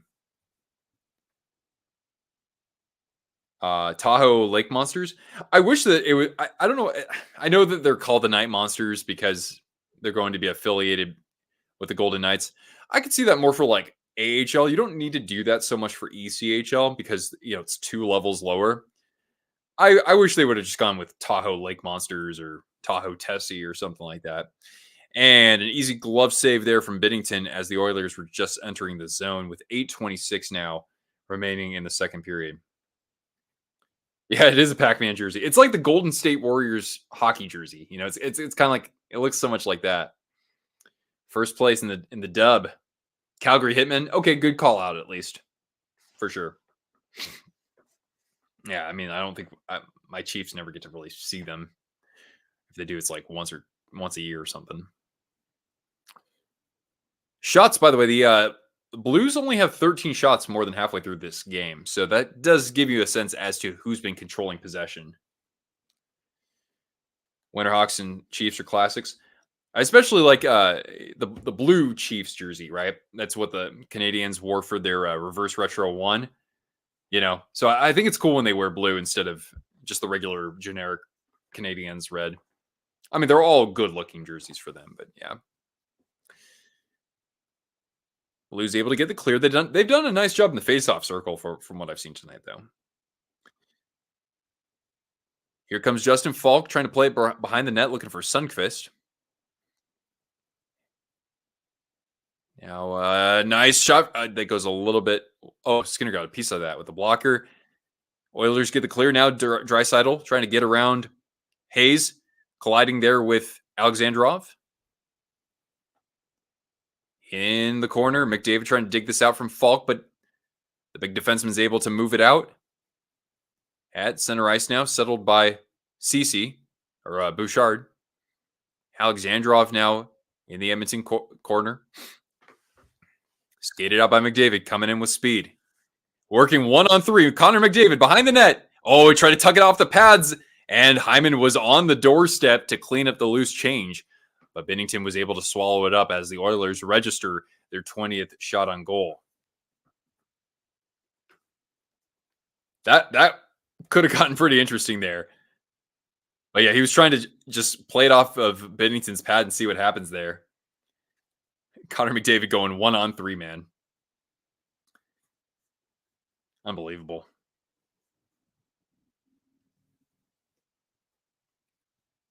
I know I might be Cortana, honey. You'll get your chance. Where is Ekholm? Oh, he's been playing. I don't think he's been getting sheltered minutes or anything like that. It's just, Bouchard's usually going to have the puck, right?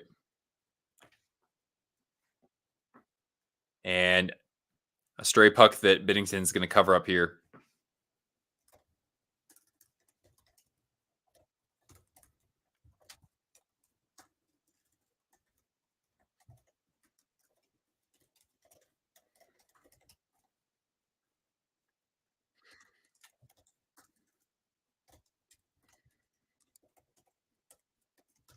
Out of curiosity, if you're building an NHL team from scratch and have to choose between one of these 3 players, who are you going to build your team around?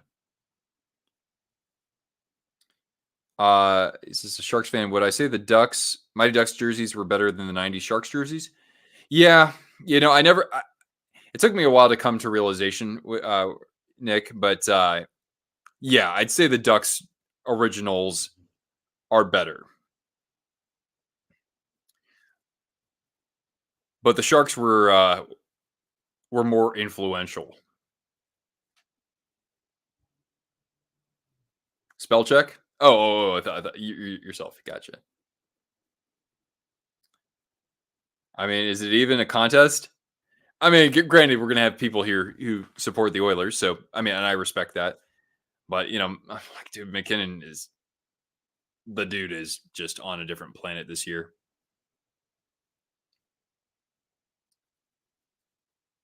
And I mean, some people would just straight up go with Matthews as maybe the best of, who knows? Some people might say Matthews is the best 2-way player out of all 3. Not that I've ever had anything to complain about defensively with, especially with McKinnon.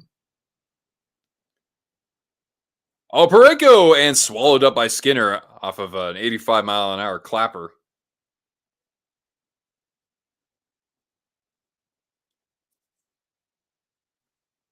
John Wick. Yeah, I need like a reason, right? I gotta go to like a shindig or something. I was gonna go to a Halloween party. I had my John Wick outfit completely laid out, but my buddy got sick, and I was gonna be his ride to that, and I didn't know anybody at this fiesta, so I said nah. Commercial break, by the way. We're headed to a commercial break. McKinnon, or excuse me, McDavid. So Humraj says McDavid, McKinnon, then Kucherov, and then Matthews. Interesting. To add a winger into the mix, right? So then I'd be like, well, but what about Pasternak?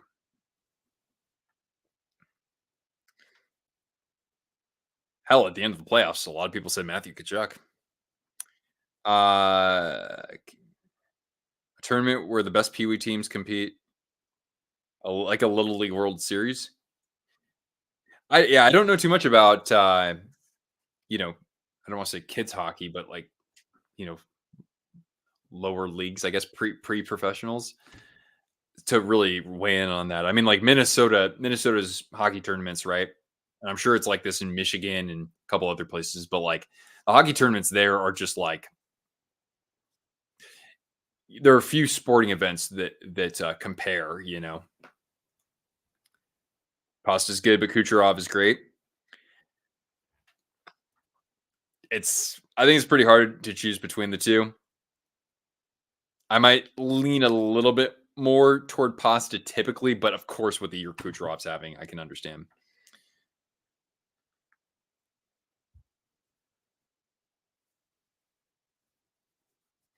Oh, that's good. They need another CSKA series. Ah, yeah, I don't think that would happen anytime soon, but I wouldn't mind. I wouldn't mind. At least we're getting the NHL back in the Olympics. Some people prefer to not let them compete, to just keep it to amateur athletes. I understand, but if you want the ratings, let's put the best players out there, right? Thomas trying to feed it in front of the net for Kyrou. Here's Kyrou skating out toward the point, trying to spin away from McDavid. Pardon. That was Janmark. Oh,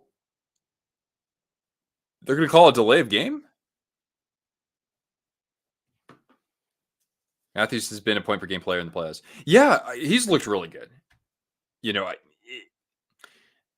there was never a huge narrative outside of probably in Toronto that like Matthews was some sort of choker in the playoffs. I mean, he was really young in his career if he were to come out under criticism for that. But yeah, he's looked much better. It's just that like if people say this, and I agree, I just don't think the Leafs they don't have that killer instinct. At least they haven't been able to demonstrate that on a consistent enough basis in recent playoffs. Funniest NHL hockey player picture I've ever seen. Hey, I mean, I could. Oh, Blues on the power play. Buchnevich at the point, shot, save, and a rebound, and the Oilers are able to fire it down the ice. Yeah, Riley. I mean, the first thing I think of is Brandon Tanev when he first came over to the Kraken. All right, here comes Kyrou, one of the fastest players in the NHL. Let's not forget. And nice job by Janmark to seal that off on the boards. It's still alive in the zone though. At the circle, worked over to the other circle. Thomas looking in front. Overthought it. He should have shot it. At the dot, now looking in the high slot for Buchnevich. Funnel along behind the net, or below the goal line, I should say. Krug. Kyrou at the dot, and that actually pops out of the zone. That's what happens when you pass on shots, when you overthink things, right? Eventually, it's going to come out of the zone one way or another. World Juniors best tourney every new year. I don't know. USA made it a little bit look a little too easy this time. Minnesota State hockey tournament is probably bigger and more popular than Texas high school. Yeah, I've heard like it's basically the equivalent of that, right?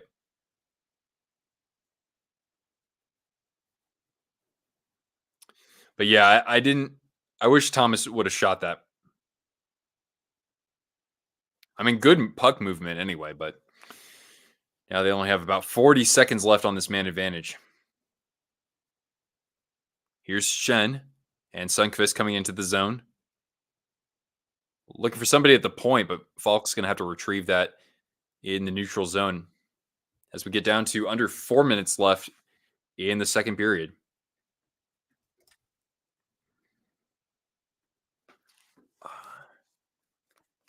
Joe Pavelski with a bald head. Just straight up bald. That's an unusual look for him, sure. Now Shen in the corner. Nice job by Bouchard to seal that off, and now McDavid will chip it out. As the Oilers are back to even strength, here comes Draisaitl looking for the trailer. He's got Nurse. He shoots, and saved by Binnington. Big Kevin Hayes coming through center ice. Head in the slot, and a good stick check. Here comes Pareko. He shoots, and off the glove of Skinner, and covered up. Kessel with hot dogs. Yeah, that's true. That's true. That's true, guys. Good call.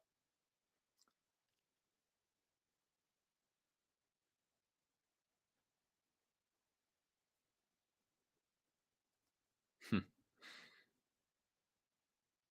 I also always like looking at the Halloween photos every year. With usually it has it's there's some sort of theme for the player and their significant other or whatever. Toontown. What does that mean? Saskatoon. Oh, speaking of which, I have to update something in my script. This is important. I can't not. All right. Is this going to be icing against the Oilers? No. Under 3 to play. Pareko chipping this ultimately into the bench in the neutral zone. So I'm going to whistle here.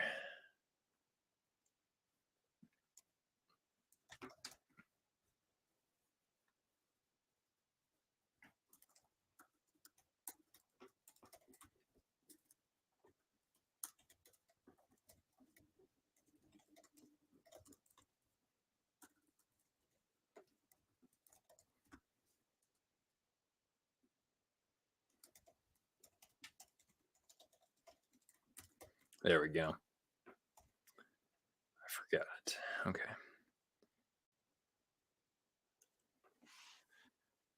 Faceoffs, Blues are up 19-18.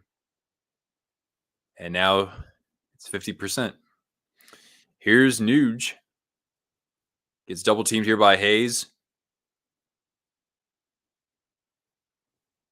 Kane supporting Nugent Hopkins as we get a scrum here in the corner. A shot and a save by Binnington, still alive. Good tie up by Buchnevich at the side of the net. And now Nugent Hopkins sealed off by Pareko behind the net. Good pressure here from this fourth line. Good job by Holloway. Or at least I thought that was Holloway. I can't tell. Yeah, it is him. So it's not the fourth line. He just moved up. He's out there with Kane. At the point for CC. Hanging on to it and then funneling it behind the net. Oilers cycle is strong here. But now the Blues skated out by Pareko. Bumped into the Oilers corner. Blues getting a change here. Nurse able to get it to center ice.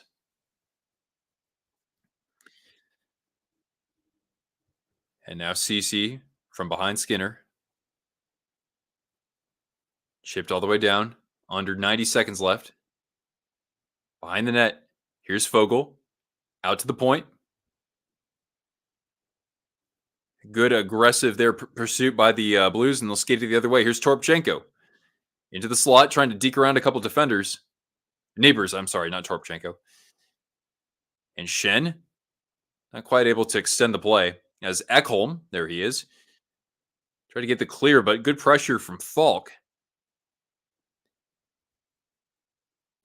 All right, Edmonton getting the clear here. Now Fogle is going to shovel this down behind Binnington as the Oilers get a change in the final 45 seconds here in the second period.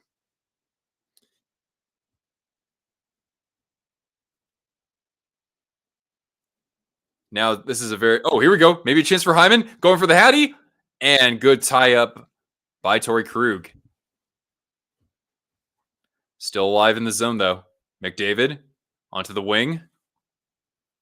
Draisaitl cycles it along to McDavid at the circle. Bouchard, the Bouch bomb. He shoots and blocked in front, and maybe a chance the other way. Sundqvist, here he comes with speed. He's got a teammate up front. Kyrou, and a great stick check coming back by Bouchard. Otherwise, man, that would have been interesting. A shot from Saad and a pad save by Skinner as somebody takes a spill, as we're going to get a penalty to Bouchard to close out the period. And so the Blues will begin the third period on a power play. Good girl. That was an interesting little sequence there to close out the second. Right, Cortano?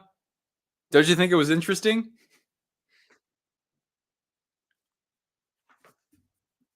So as we start the third, we'll have a Blues power play. Cruising for a Bluesin'. I think somebody asked, will the Blues win another Stanley Cup? I think this core needs, I think they would need a more deliberate retool, honestly. Not to say that like Thomas and Kyrou couldn't be part of the picture going forward, but what's their problem right now is that they would benefit from augmenting the defense, but the problem is that they have too many veterans on like multi-year deals for like another 3 years. So it's going to be a while, I think, until the Blues are like formidable again. But I like what I see from Hofer. And they've also got who's that guy? No, it's not Rucker McGroarty. Isn't he with the I'm thinking of somebody else. Isn't McGroarty with the Jets? Yeah. I'm thinking of somebody else for Winnipeg or for St. Louis. But yeah, we're at second intermission here. I don't have guess the player because we went through all of that.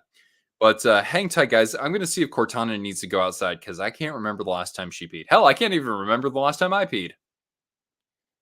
And here I am. Let's see here. Do I have the video clip?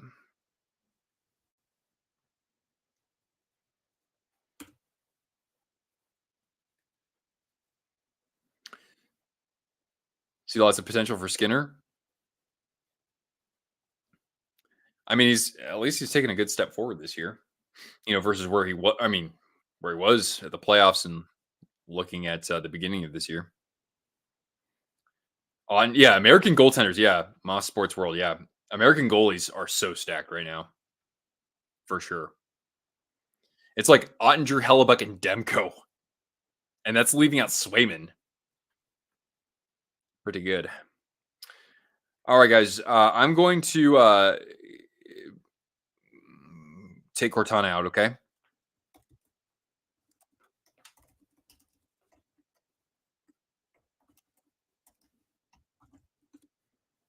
So hang tight, guys. In the meantime, I'm sure some of you have already seen this, but I'm going to play a trailer from our latest feature on the rivalry between the Quebec Nordiques and Montreal Canadiens. So hang tight. 1980s hockey. Scores often higher than baseball games. Cooperalls and Jofa buckets. And penalty boxes more crowded than a press conference after a Maple Leafs first-round exit. And holy Mackinac, the rivalries.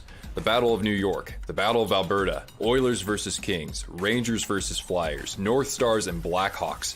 These were just some of the tremendous clashes that fans could expect year after year. But there was one rivalry that instantly cut the deepest division between not only fan bases, but an entire province. And I'm not talking about you, Alberta. I'm talking about Quebec, which from 1979 to 95 was home to two NHL teams, the Montreal Canadiens and the Quebec Nordiques. To Quebecers, these teams embody totally different views about how their province should be governed. So every goal, every controversy, and every fight reached a level of shock and vitriol and excitement that, specifically from 1982 to 87, maybe no other rivalry can match. The Battle of Quebec pitted the bombastic coach against the remnant of a dynasty. The Canadiens' Molson versus the Nordiques' Carling O'Keefe.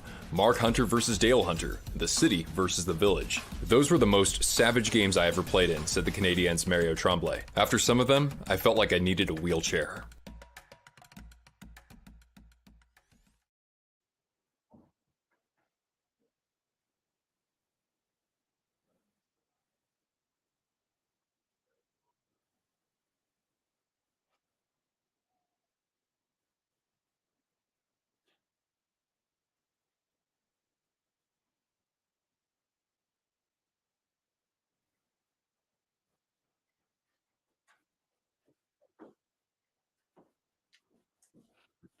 All right. And we're back. We are back. I still have you. 80s were the days. Yeah. Quite a different. I mean, I know that we've seen a surge in scoring, but we're quite a far cry away from these benches clearing brawls. I mean, we've seen that in eras before that too, but I mean, the 80s were just like it was just an S show, as I would say.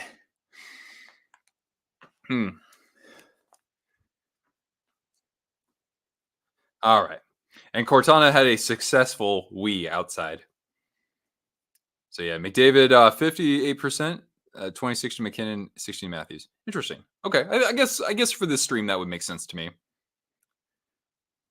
It'd be hard for me to pass on. I would say this. It would be hard for me to pass on McDavid no matter what. So I'd still choose him. But if you want to say like McKinnon for the season he's having right now, like I get it, right? 500 penalty minute seasons were normal. No one ever had a 500 penalty minute season. But yes, a few players have hit 400. At least not in the NHL. Somebody told me, somebody left a comment about a player, I forget what league, but they had like 678 penalty minutes or something absurd like that. If I can get some more information, I might even make a video on that player. But then again, that doesn't mean that they were a nuisance to society per se. Unfortunately, Link Gates had some problems from concussions and of course alcohol. But anyway, yeah. I wish we could look at the NHL scoreboard. You know what we can do though? We can have some fun. We can look at the standings. Trajectory on Nomar Garciaparra. Had he not been injured? Oh yeah, Nomar's not in the Hall of Fame, is he? Nomar looked like he was going to go down as almost as legendary as a couple other shortstops of that era, like Jeter and A-Rod. Nomar is not a Hall of Famer. Yeah, he could, like right now, he could easily be in the Hall of Fame with the way things were shaping up for him earlier in his career. Or as they would say in Boston, Noma. Actually, I never asked you guys that. Who is your favorite baseball player all time? I know that it's not baseball season just yet, but we are in spring training. My favorite all-time baseball player, Tim Lincecum. Timmy, my all-time fave, man.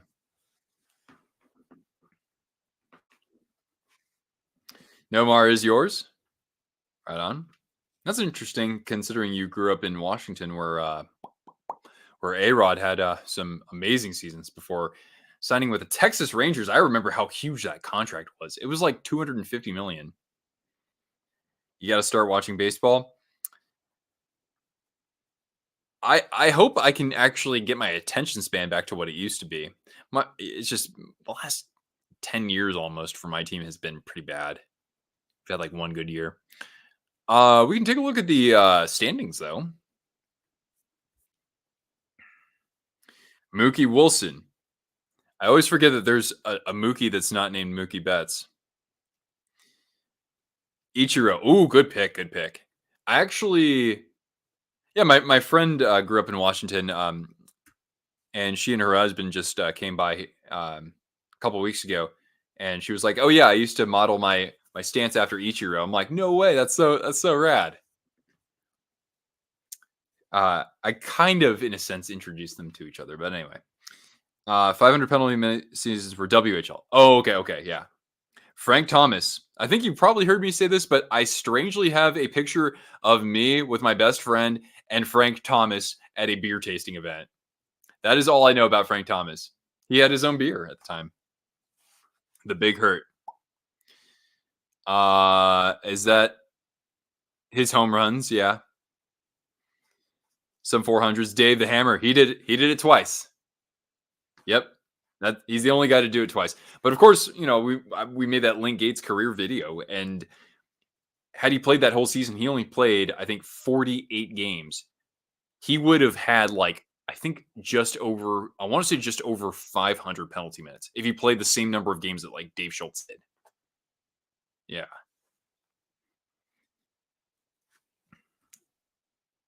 Oh, you'd even have an Ichiro ritual, huh? Tony Gwynn. Oh, dude. Rest in peace to the legend. Tony Gwynn was incredible, dude. Maybe the best, he's up there with Ted Williams as the best pure hitter maybe ever. He's right there, I think. Joe Carter. Oh, nice. What was that? That wasn't Game 7, was it? When he hit the walk-off in the 93 World Series, I want to say. But yes, I would be happy to see the Mariners finally win a championship. That'd be great. Vlad Guerrero. I mean, that's the only Vlad I know outside of hockey, I think. Here, come here. At least that's the only one I want to pay attention to.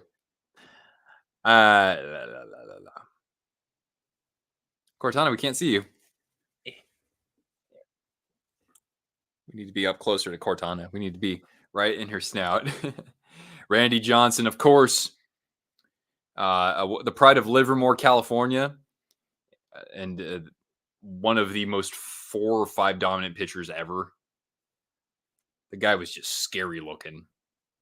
At 6'9", 6'10". And hey, he finished his career pretty close to where he grew up. So that's pretty cool.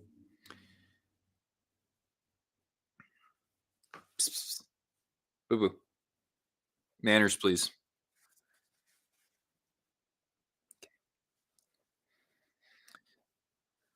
Yeah, good. I was going to look something. Oh, yeah, I want to show you guys the standings. Otherwise, I mean, you guys are a fantastic group, but I want to make sure that we have something that I can come to you with here on the hockey front. Link was crazed. Yeah, I guess that's a good way to say it. All right, let's take a look. I guess you'd be pretty bored playing for that team that first year anyway. They were so bad that you'd be like, all right, well, I need to do something in this game. I'll get in a fight. All right, let's take a look at the good old standings here. Here, I'll take away my bottom banner. She's just my bottom banner. Let's go into, let's take a look here.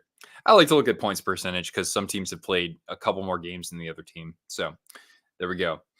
All right. So right now in the Atlantic Division, the Florida Panthers have the lead. And right now they have the best winning percentage by a small margin in the NHL. So Florida, last time they won the President's Trophy, they got their butts smoked, I think, in the second round by the Lightning. So maybe they want to hold off on that. Dave Stieglitz, great pitcher. I think I've only heard that name a couple times. I don't have nearly as good of a command of baseball as I used to, but it sounds familiar. And now Junior, nice. Boston Bruins, still a really good year. They're in second place. Very comfortable, these two teams. You can see that, at least in terms of points, they're 8 up on the Toronto Maple Leafs, who, up until their most recent defeat, were coming in very hot. Speaking of very hot, look at the Red Wings, man. Only one game played, one more game played than one more game played than Toronto, but they're only 2 points behind. Could the Red Wings possibly make the jump to third? I didn't even see it that close because I was just looking at points percentage. Lightning, by the way, at 69, nice, in 61 games, holding on to the second wild card. But that is I know that 69 points looks like a lot more than 62, but Tampa has played 5 more games than Pittsburgh. They've played 3 more games than Washington. They've played 2 more games than the Devils. So that's why looking at points percentage can be helpful.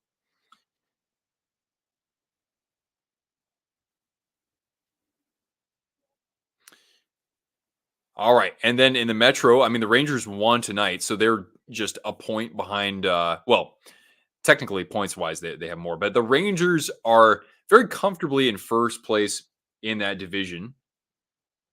Carolina, very comfortable in second as well. I just can't quite see them catching the Rangers the way, they're only about 23 games left in this season. So it's going to be tough. The Flyers for a while have held that third spot. But again, look at that. Philly, who lost to Pittsburgh over the last weekend. Philly's only up by, they've played 4 more games. They're up by 7 points. So it's going to be challenging for Pittsburgh to be able to get, for example, 7 points in their 4 games. But hey, to quote the kid in Angels in the Outfield, it could happen, right? What was his name? JP. There we go. Shout out, JP, if you're watching from Texas, by the way. Yeah, you still got Washington, New Jersey. The Islanders are still in the hunt as well. But, I mean, have any of these 4 teams, have any of them gotten on a roll at any point recently? 3 in a row for Pittsburgh. They're going to need to do more than that if they want to catch Philadelphia. Because the way things have been with Tampa still hanging on to that wild card, right? I would say that if you're one of these teams, you want to finish third in the Metro because there could be 2 teams, the 2 wild cards coming out of the Atlantic Division. Still at intermission, by the way. So thank you for your patience. And we can touch on the Western Conference as well. So let's get into the West. Right now, the Winnipeg Jets right up there in points percentage, just a skosh behind the Panthers at 79 points in 57 games. Dallas has played 4 more games, so they're tied in the division, but Winnipeg clearly has the upper hand. They play each other, I think, tomorrow or Saturday, so you got to watch that one. You can't miss it. The Avalanche aren't that far behind either, 77 points in 60 games. The Predators have a 6-point cushion on the Blues right now. We'll see what happens as a result of tonight's game. But yeah, the Preds have been on a streak recently, just like Will Ferrell in old school, winning their last 6 games. The Wild are also still coming in pretty hot, 7-2-1 in their past 10. So I don't think you can discount the Minnesota Wild as a playoff hopeful. But it's going to be hard for the Central to have 2 teams compete for the wild card, or to send 2 teams to the wild in as the wild card, because right now the Kings still have a pretty comfortable advantage right now as the first wild card in the Western Conference. So Vancouver coming in at the head of the division. Basically, Vegas and Edmonton are tied at this point. We'll see what happens tonight. LA a little bit behind, not by much. And then Calgary is still battling for the wild card. Seattle too. Flames have won 4 in a row. So, but we'll see what happens with the trade deadline. So there we go. Man, my voice got all scratchy. But yeah, and of course, the race that matters the most. Look at this.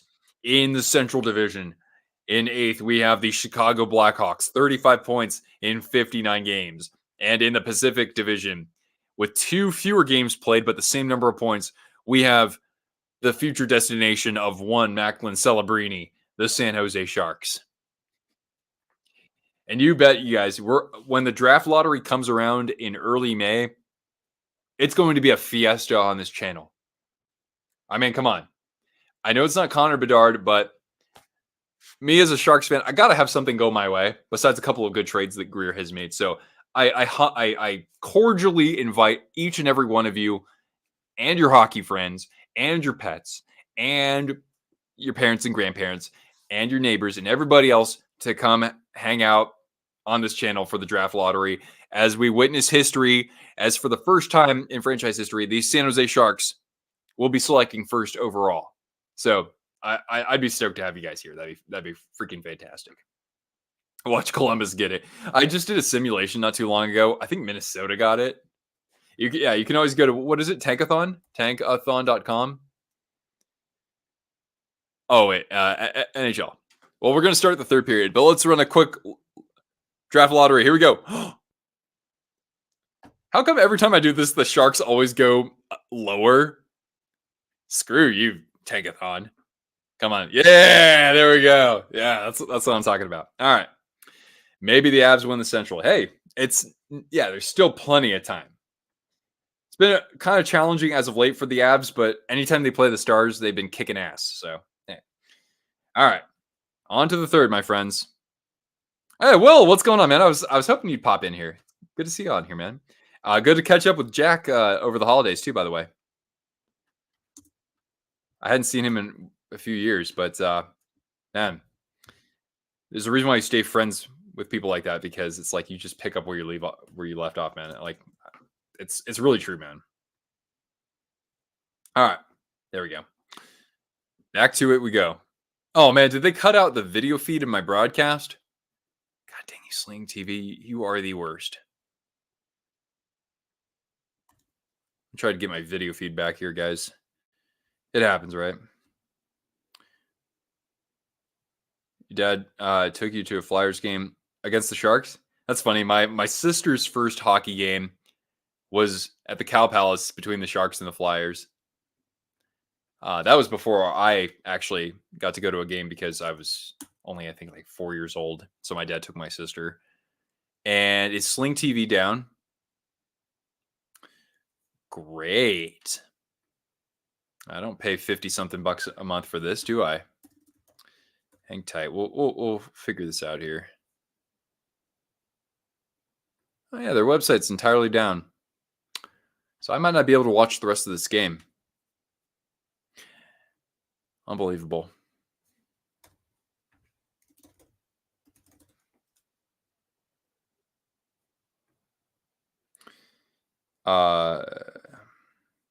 At least we have Cortana. There we go. That's of course the real reason.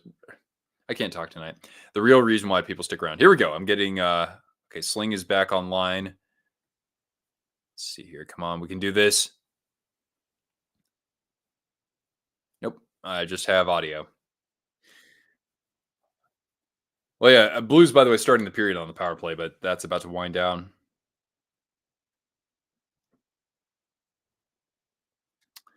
So I'm sorry to say, guys, time to change streaming services.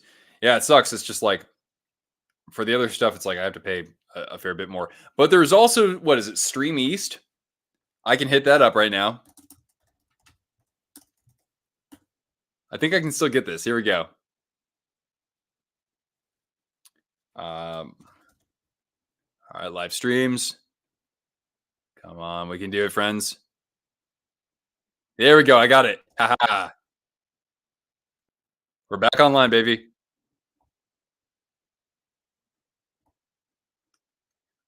All right. Here is Sundqvist in the Edmonton corner. Good defensive support.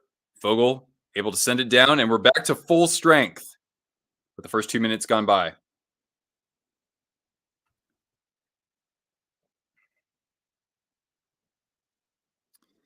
Falk just hanging on to this while the reinforcements arrive.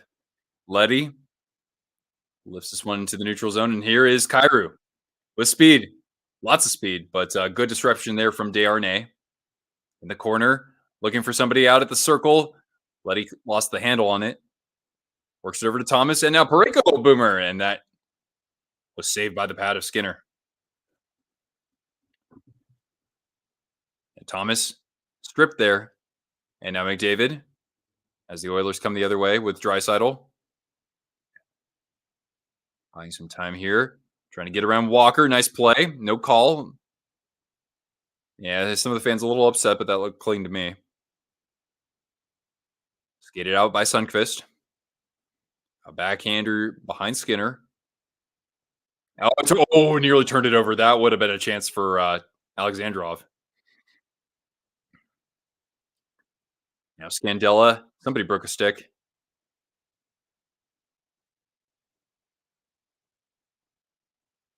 And good pressure there from the Oilers forecheck. Here comes Kane moving it out to the point of shot. Bouchard a little bit wide. Pad save and good tie up in front of the net there by the Blues defense.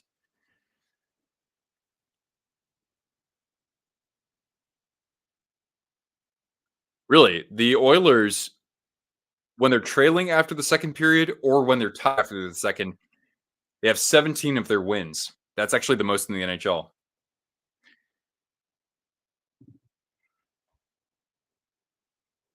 Cortana. Yeah, just a whistle. Blow the whistle. Yeah, girl. You you don't want that kind of attention. You just want treats, huh? Well, you know what? Nobody wants to score a goal. Actually, you know what? Like I said, I've said a couple times, these benches are legitimately listening to this stream. They heard me call 3-2 Oilers in overtime, and that's what we're gonna get. There you go, girl.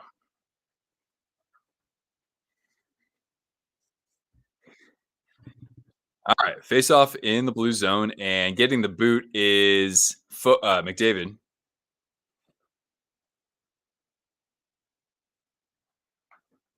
All right, Blues winning this one. Falk rimming it around and out of the zone. It's gonna go all the way down for an icing. Shots, by the way, favor the Oilers 23-21. So the Blues have actually generated a few opportunities in the closing minutes of the second and also to start this one. Oh, by the way, Will, if you're still here with us, um, please do look after Giants legend Brandon Crawford. We're to see him in a different uniform, but at least he goes to a classy organization. So have some fun with him, huh? Bouchard feeding this behind the net. McDavid there. Can't quite get a handle on it. And now, ooh, a little bit of a danger in front of the net. A good job by the Blues to at least wipe the puck clear there of the crease. And Torpchenko barely able to get it out of the zone.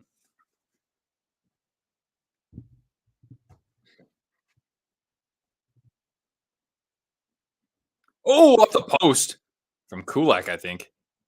And coming the other way, oh, Shen. He's got a teammate. Shen, Boldu gonna save from Skinner with the blocker. Wow, what a stop. The same with Brandon Belt. Yeah. Yeah, I think it's even weirder for Crawford. But Belt was there for even longer, I guess. Yeah. The captain. All right. Well, nearly a chance there for the Blues to do something. Neighbors now a shot and swallowed up by Skinner. Actually, it's still alive here. And now here comes Ryan McLeod. Working against a couple defenders, getting into the zone. Working it around the net. He's got Corey Perry on the other side. And somehow that pass evades him. Blues able to send this deep behind the Oilers' net. Retrieved by Nurse.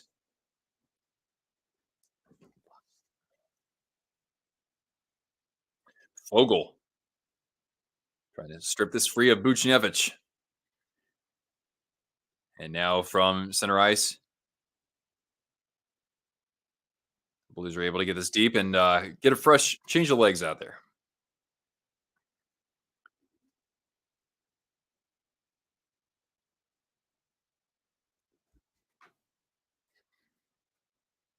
All right, we get a whistle here with 14:11 left in regulation, I should say. Yeah, who knows? What a great save from Skinner. Let's take a look at this again. Yeah, get the pad on that, or is that a stick save? Let's see here. Oh yeah, blocker save right on right where the stick is. Great stop.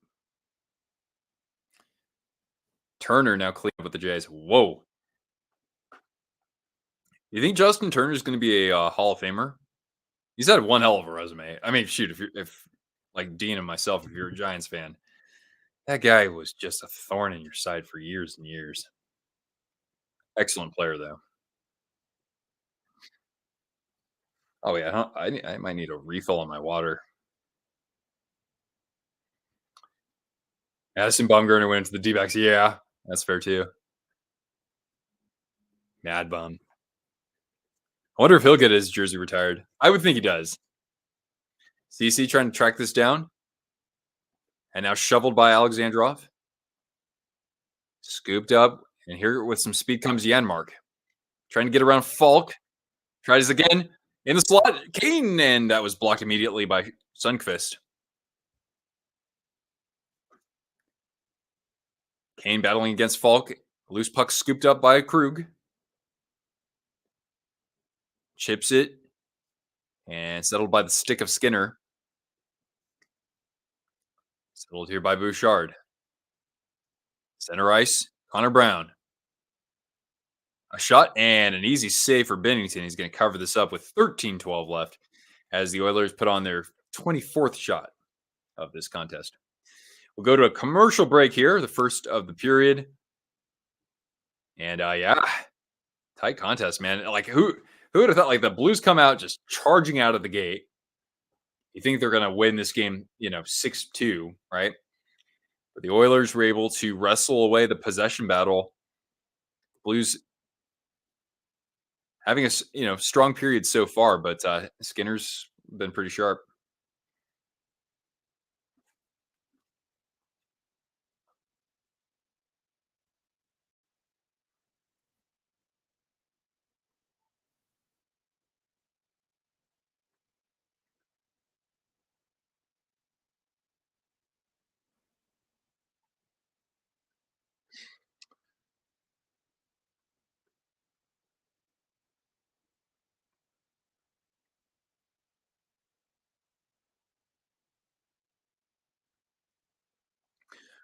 What what's the slate looking like tomorrow? By the way, are you guys looking forward to any games in particular?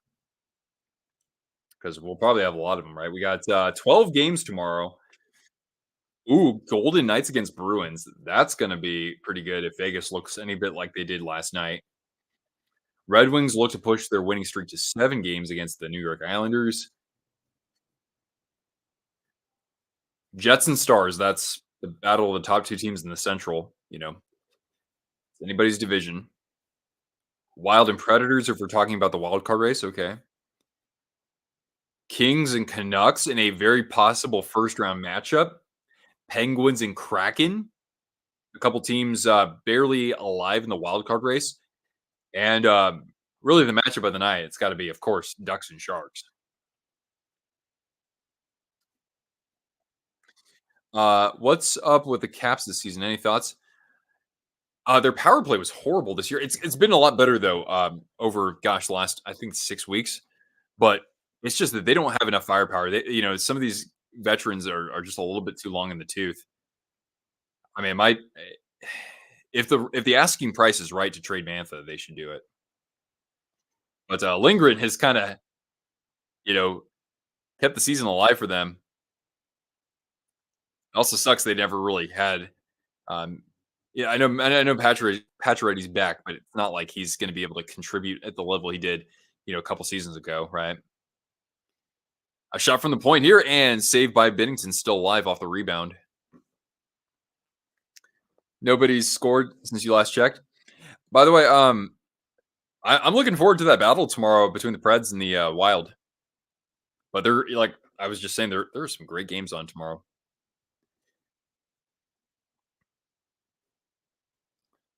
Behind the net, Oilers have had some good zone time here.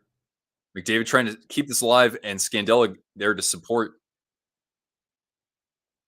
Chipped into the neutral zone as the teams can change up. The Blues were getting tired there, as we're now under 12 minutes. Bruins lose. Krejci, Bergeron still rock.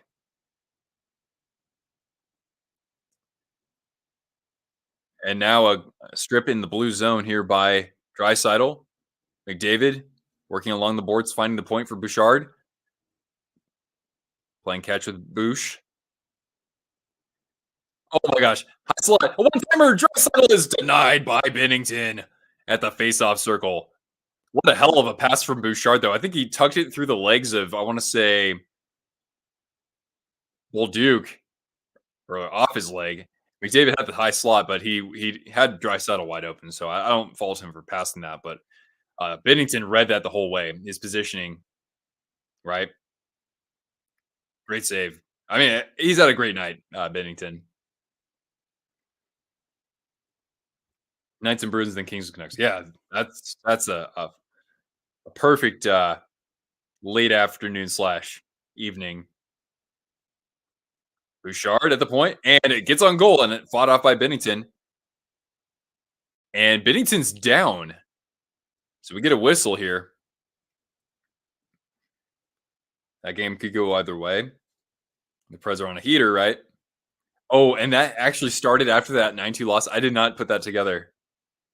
But yeah, did Derek Ryan was that Hyman who ran Binnington there? Not he just didn't know where he was at that moment. And yeah, Binnington got hit in the side of the head, so that's gonna be a penalty. Unless are they saying Binnington was out of the crease? Yeah. Yeah, they're not ruling that interference. I guess that's because, yeah, they were basically competing for the same piece of ice, just outside of the crease. So tough break for Binnington, but he's back on his feet. He looks like he's doesn't look any phased, or at least let's hope not, because he's been playing some. He's been on his game tonight. All right, from the point, a shot flex off the backboards. McDavid retrieving, giving it to Zach Hyman. Tightly defended by Pareko behind the net. And now back to McDavid, working against a couple defenders. Oh my gosh, what a pass from the slot. But again, there's Binnington. Ah, what a pass.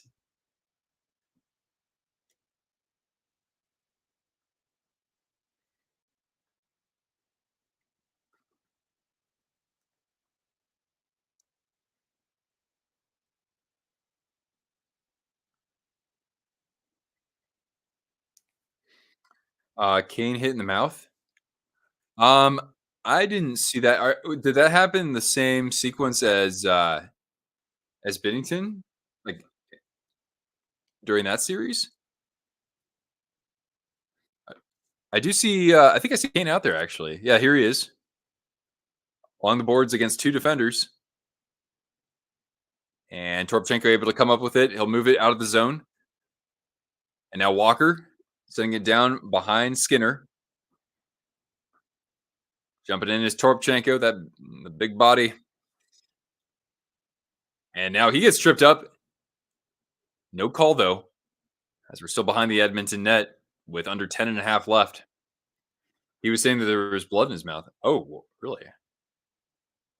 Well, then that's a good break for both teams, I guess, considering the Bennington collision. Cece. And something happens oh, now I see it. Oh, whoa, I must be really far behind you. That's probably what it is. Because yeah, now that's the only thing that's on my screen.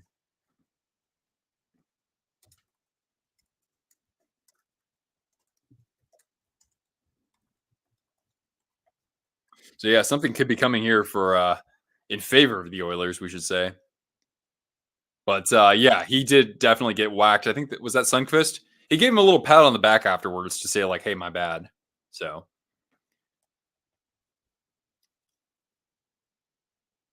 oh yeah, right in the mouth, right in the pow, right in the kisser.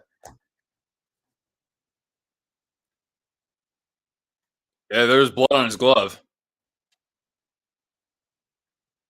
but it's only going to be a 2-minute penalty. Interesting. I'm a little surprised as to why it's only 2, not 4, if there's visible blood. But the Oilers might be out for blood with a great chance to wrestle some momentum back in this game. I mean, well, really, they've had good zone time anyway. But TJ Oshie that the Caps should trade. Boy, that's tough because you want to get younger, you want to get faster. The problem is that Oshie is he's just a cornerstone, not just because he's able to contribute, but it's really because of the leadership that he brings, right? That's a tough one, man. All right, Bouchard with speed into the zone, splits the two defenders in the corner, trying to back pass it out to the point for Dreisaitl. Try to get around Buchnevich. Hyman. And they're trying to feed the point here for Booch. And Bouchard diving to keep it alive in the line, but it's stripped. Is that Thomas? Here he comes. Skates in. He shoots. And a great back check by Nugent Hopkins. Oh my gosh. What a back check. Here he comes. Flutters this on the wing. He's got Draisaitl. McDavid over to Bouchard. We saw him do this last game. Will we get a Bouch bomb here? Bouchard and a little wide. Loose puck. Did he get there first? No, Buchnevich able to poke it up. Here comes Thomas. Oh, shoot. They almost had another breakaway there. At center ice, Kane. Draisaitl, excuse me. McDavid trying to find the point again. Here's Bouchard. Dude, Bouchard, crazy diving to keep his possessions alive. Draisaitl looking for somebody in the slot. Block pass. They work it around to the circle for McDavid at the dot. And he gets stripped there by Falk. I thought I should just pull the trigger there. Skinner, chicken dinner. Now Nurse. Oh, the Blues have 11 shorties this year. All right, into the corner. And around looking for somebody at the point. Intercepted by the PK. And the Blues come up huge on the penalty kill. Nearly had a chance to take the lead, actually, on 2 occasions. As we get to the 8-minute mark.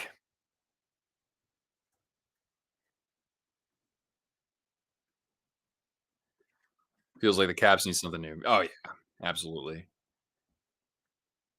They do have a couple of younger skaters who have been contributing a little, but yeah, they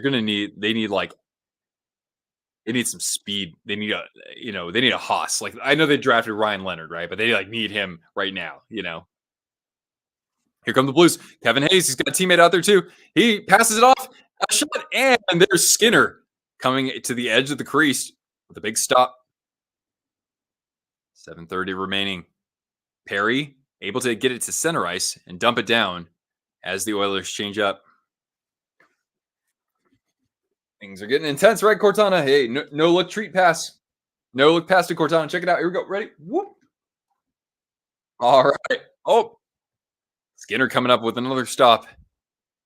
Now McLeod chipping it in. Goes behind Binnington. Desharnais to the other point for Kulak. Feeds it back to Desharnais at the circle. He shoots off a mask of Binnington. Might have been blocked, actually. Still alive. Shen at the corner. Just, settles it down. Good decision there. And Krug's able to chip it out so that they can evade the danger. Just saw the Ottawa Senators micro. Oh, you went to the game? And that was against, crap. Oh, shoot. Who did they lose to? They played Nashville, didn't they? John, what's going on? There you are. I was waiting for you. Sens had no shots the entire third period. That's right. Wasn't it like 19-0? And that was the first time that's ever happened that they've gone shotless in a period. And that's even factoring one of the worst seasons ever in 1992-93. Your penalty kill is better. I'll trust you with that because that PK was excellent there. They could have scored twice. So yeah, we're just hanging out here with a little bit over 6 minutes left. There is a commercial at this moment, so we'll get back to it very shortly.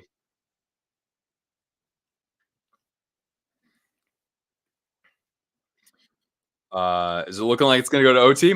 Well, I said before the game started, 3-2 Oilers in OT. But at first, it didn't look like that because the Blues came out like gangbusters.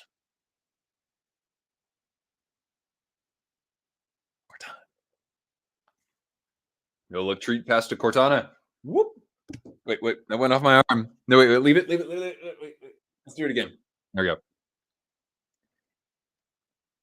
Oh, shoot. Dang it. That was still a little short. I got to work on that. Anyone know who the favorites are for the Calder Cup? Toast Tactical. Hey, thanks for jumping in here. It's been a good game. Stick around. We might have some overtime to look forward to. 93 Oilers. Nugent Hopkins. That back check on that chance for Thomas was unbelievable. That's one of the best hustle plays I've seen in quite some time. Because he's a couple strides behind him to start, and Thomas is not slow by any means. But yeah, they're just replaying that right now. And yeah, just a clean stick lift, right as Thomas was going to pull up and shoot. They swept their first ever 5-game road trip. Oh, I didn't know that. They're showing signs of redemption after that 19. Exactly what Cheyenne was saying just like a few minutes ago. Yeah, it's crazy. Like they get a little cold water on their face, and all of a sudden they look like the Predators from 2017. Bedard Faber, Wyatt Johnson, Wyatt Stankovic. Well, Johnson's not a rookie, right? But I'm very excited to see Logan Stankovic already making an impact right now. That's another guy I got to see in juniors with Kamloops. Awesome, undersized, but the dude plays with. He's like a little Pat Verbeek out there. The guy does not care if he has to take on somebody 20 pounds heavier than him. He can play angry. I like him. Well, Taro, what's going on, man? We got ourselves a great game. Predators going to get one of the best skaters ever, Tanner Mollendijk. Hey, by the way, whatever happened to what was his name? Zach Leroux. I haven't looked him up, but is he playing? Is he playing what in the AHL? I had to write a feature piece on him a couple of years ago. I liked his game quite a bit.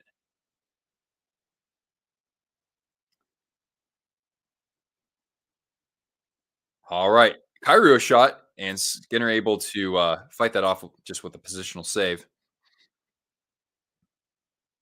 Hold the U2 concert at the Sphere. What? Barry Trotz. I love Barry Trotz. Always have. Even when my team was beating the brakes off of his team in the playoffs. Blues. Buchnevich able to backhand that out of the zone. 5:15 left as CC is able to get this in the corner. Here's Evander Kane. Scooped up by Shen. Did Rempe have another fight tonight? Oh, I don't think so. Somebody would have said that it happened. I didn't see any highlights from that game, though.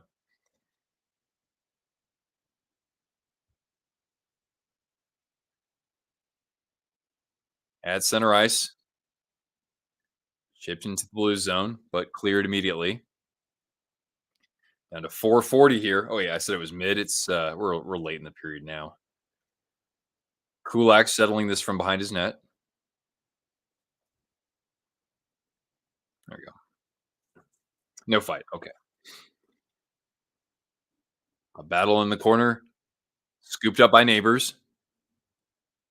He gets it to center ice. Looking ahead for Toropchenko. And the Oilers outnumber him. He's back in the AHL. The Preds affiliate team had their 19 game win. Whoa, 19 games? Dang, that has to be a record, right? That's 19 games win streak, not just point streak, eh? All right, down to 4 minutes left here. Into the blue zone comes Ekholm. Draisaitl draws 3 defenders there. And Parego can settle this with a little time. Behind the net. Hands it off to Letty. Letty able to rim this around the Oilers net. Ooh, there was almost a chance there at the slot. And now skated in by Draisaitl. Sundqvist able to give Hyman a ride. Who knows? Hyman still has a chance at that third goal. Nice job by Alexandrov to shield the puck away and get the clear. But a quick re-entry. Here comes Draisaitl. He's got Hyman. Draisaitl over to Hyman. A shot and off the stick of Torrey Krug. Down to 3 minutes now. Dump down to Skinner. He'll settle this for Nurse. Hyman's got a 6-game goal streak. That's the longest active in the NHL this year. What a hell of a season. 40 goals now. Career high. Holloway works out to the point. CC shoots and a save from Binnington. He's able to cover up as he had Matthias Janmark breathing down his neck. 19 game is the second longest in Asia. Okay. Maybe, who knows? Maybe the Hershey Bears have the all-time record. The Preds were scheduled to go to the U2 concert. Oh, okay. On the trip, but they had just lost. So Trotz pulled the Oh. I see now. I mean, if your team loses 5-2, you're like, okay, we'll forget about this. We'll have a good time. 9-2 though, yeah, I can respect Trots for doing that. It's a business, right? All right, we got 4 of these. I'll make it 3 of these saved up for overtime. What time did Dallas, Colorado play yesterday? The channel's programming here in Argentina published a schedule and then did not broadcast it. Oh, interesting. That game would have started at like what time are you on in Argentina? You're what 4 or 5 hours ahead of me. What time is it in Argentina? 105. Oh, wow, you're way ahead of me. 5 hours? Yeah, you're 5 hours ahead. So it would have been at about, I think, what, 11, or excuse me, like, yeah, probably about 10 o'clock Argentinian time? Maybe 11. No, no, no. I think it was 11:30 for you because it was a 6:30 game for me, which was a little bit on the later side. So yeah, 11:30 for you.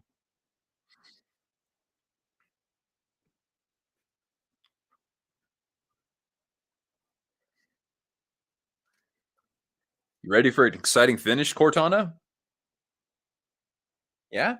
You think who do you think's gonna win this one?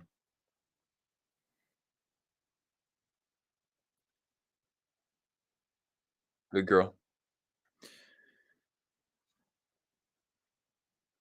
9-2. At least it's not 10 nothing.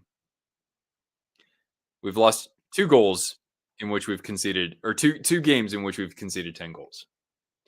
That's okay though. It's all part of the plan. Panthers keep winning. Exactly. I think the Panthers are the most, I would argue they're the most complete team in the NHL.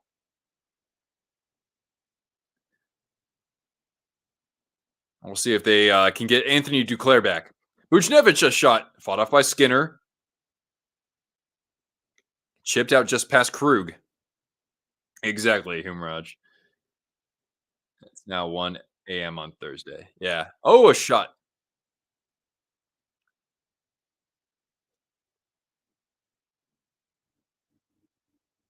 settled by Thomas as the personnel will change up for both sides.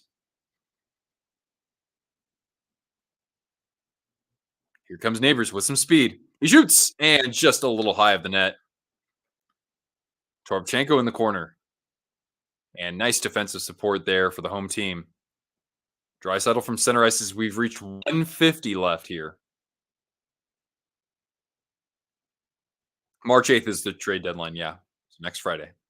And I'm going to see if we can get live for that. If there's a big trade like Tanev, that was right when this stream was starting anyway. But we'll do something like that when there's a big trade that breaks. I'll try at least, assuming that I'm home and Cortana is well exercised and my back isn't killing me. But just waiting for puck to drop here.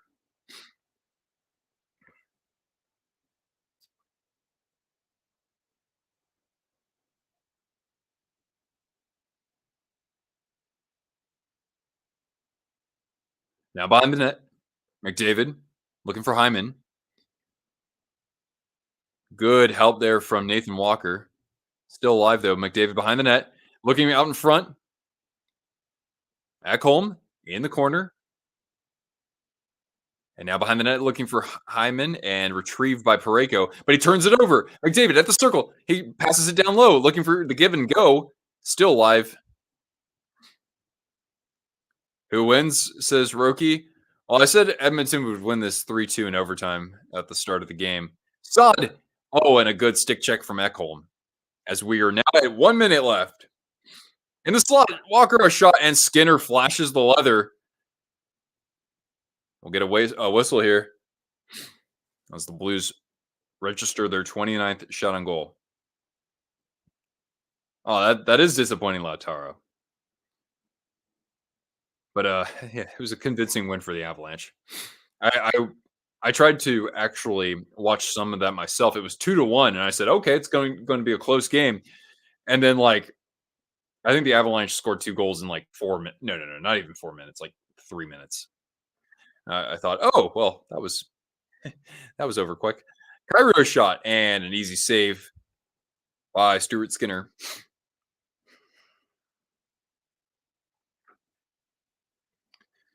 Overtime, here we come.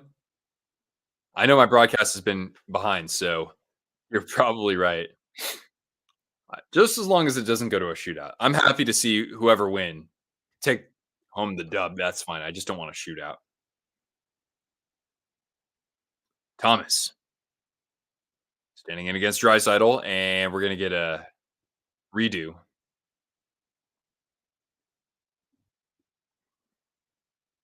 Both teams have had chances this period. Yeah, it's probably been the most even period of the three. And good night for both goaltenders for sure. They made a couple of excellent saves, or some goaltenders would say 10 bell saves. But Krug settling this down to 35. Thomas over to Buchnevich in the slot. Back to Thomas. He shoots and a toe save there by Skinner. Krug and a good stick check from McDavid down to 20. And McDavid's going to pull up here as it looks like the Oilers are just going to settle things down. How much time left? Yep, 10 seconds. McDavid, maybe one more rush. 5 seconds. He gains the zone. McDavid looking on the far side, and that pass goes wide. And we are going to overtime. So my prediction very well could come true here. We'll see. We'll go 3-on-3.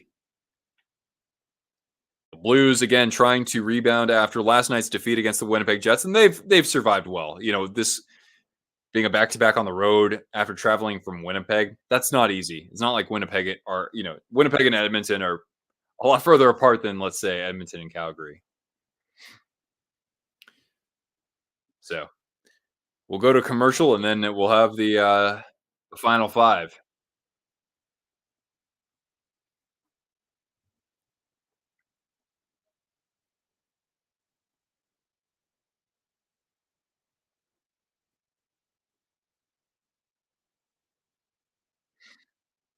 McDavid or Drysdale? Yeah. Thanks for doing that, Riley. Who scores in OT? I'm gonna say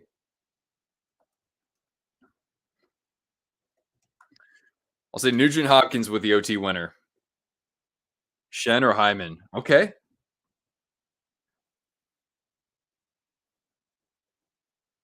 Keith was angry last night. Oh yeah, I only heard about it. I didn't see. I didn't see his tirade. I'll tell you though, Keith, don't get angry now.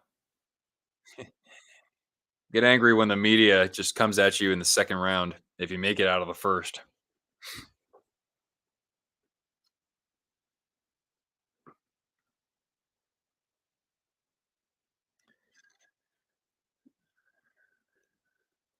All right.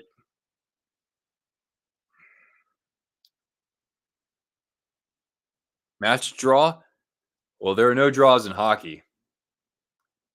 There used to be, but there has to be a winner. As they say in Highlander, there can only be one.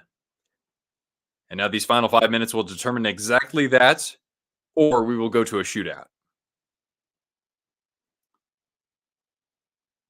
Bouchard's going to take this just behind his net. Thomas and Kyrie out there for St. Louis. McDavid and Draisaitl, the forwards for Edmonton. And now with lots of speed, McDavid into the zone. Pulling up toward the point. He's going to take this out of the zone. I can't stand when players do that.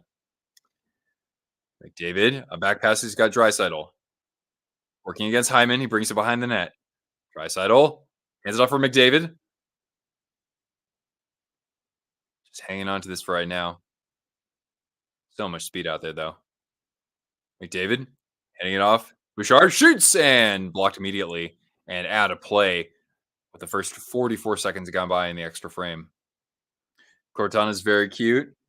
You hear that? You're super, super cute.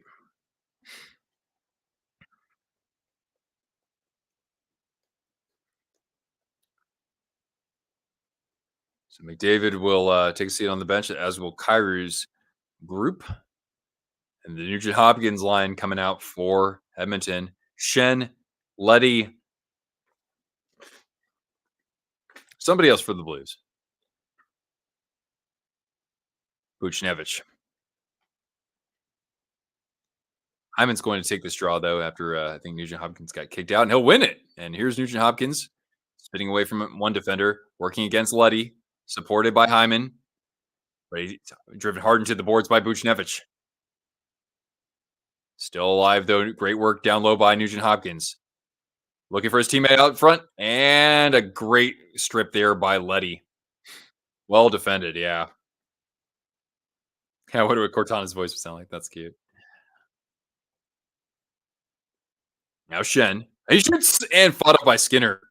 Boy, oh boy, that was not quite in the mask, but kind of an awkward one for him. Now on the wing, it's Krug at the dot. Backhander trying to center it for Buchnevich. Blues can still hang on to this, but it's going to go all the way down to Binnington as we hit 3:20 left in overtime. Ha ha, Moss. Good one. Well, don't forget, Cortana technically is a senior citizen for a dog, but even though she's 10 years old, she, like, a lot of people think that she's like 4 or 5. She's very sparky. Neighbors handing it off. Sod, a shot. And Skinner able to hold on to that with Neighbors charging at the net. Down to exactly 3 minutes left in this final 5. You've been a really good girl.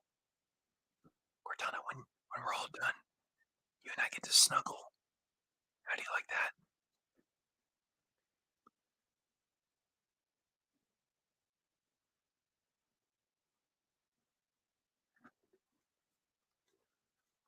Face off in the Edmonton zone. Is that Thomas taking that on his backhand? Yeah. Yeah, they're gonna redo it here.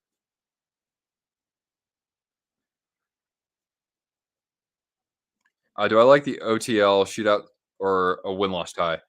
I'd still say I prefer what we have right now. I think it could be reworked though. I think that if a team brings the puck outside of the attacking zone on purpose, then the other team should be able to send an extra skater out onto the ice. Something like that. There needs to be a consequence for bringing the puck out of the offensive zone when there are only 5 minutes for this. Here comes Kyrou with speed.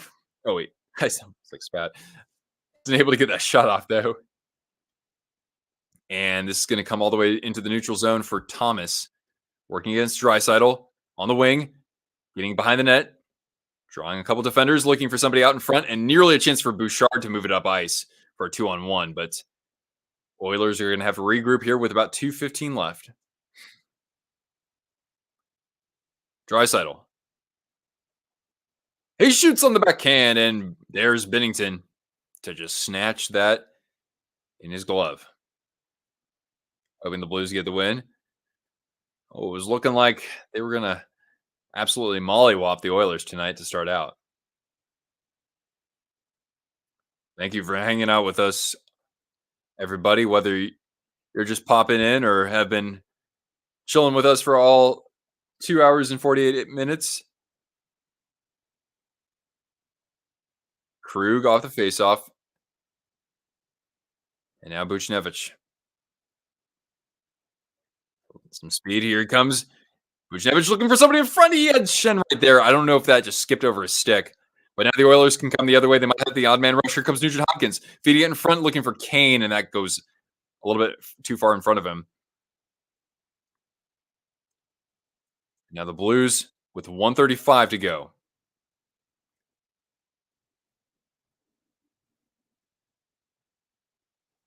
Krug. Yeah, see, Krug's just standing there, eating up time. Like, that's, come on now. Neighbors on the wing. He shoots, and Skinner with a shoulder save. Still about the rebound, Buchnevich, and kicked out by Skinner. Off of Sod, I should say. Can the Oilers send some numbers the other way? Here they come. Nugent Hopkins, he pulls up, and he shoots. Oh, just a little bit wide. He almost got my prediction right. Now Ekholm in the corner against Sod. Under a minute left. McDavid looking in front and a deflection. Ekholm, and he's going to bring it out of the zone. And there's a little miscommunication with McDavid. Oh my God, that could have been absolutely catastrophic. It's like leaving the puck there.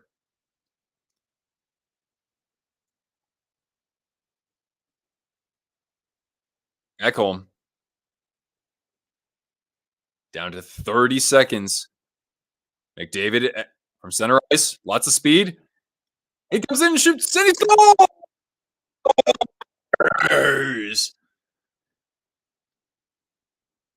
Like I said, Oilers 3-2 in overtime. And goal treat for Cortana. Whoop. There it is. How about two more, right? That's for one Oilers goal. That's for two. And here's your third, kiddo. And the Oilers, after what was kind of a terrible start to the game for them, are able to salvage not just 1, but 2 points now, as I think they move on points. They move ahead of the Golden Knights for second in that division. But as we saw in recent postseasons, home ice doesn't mean anything.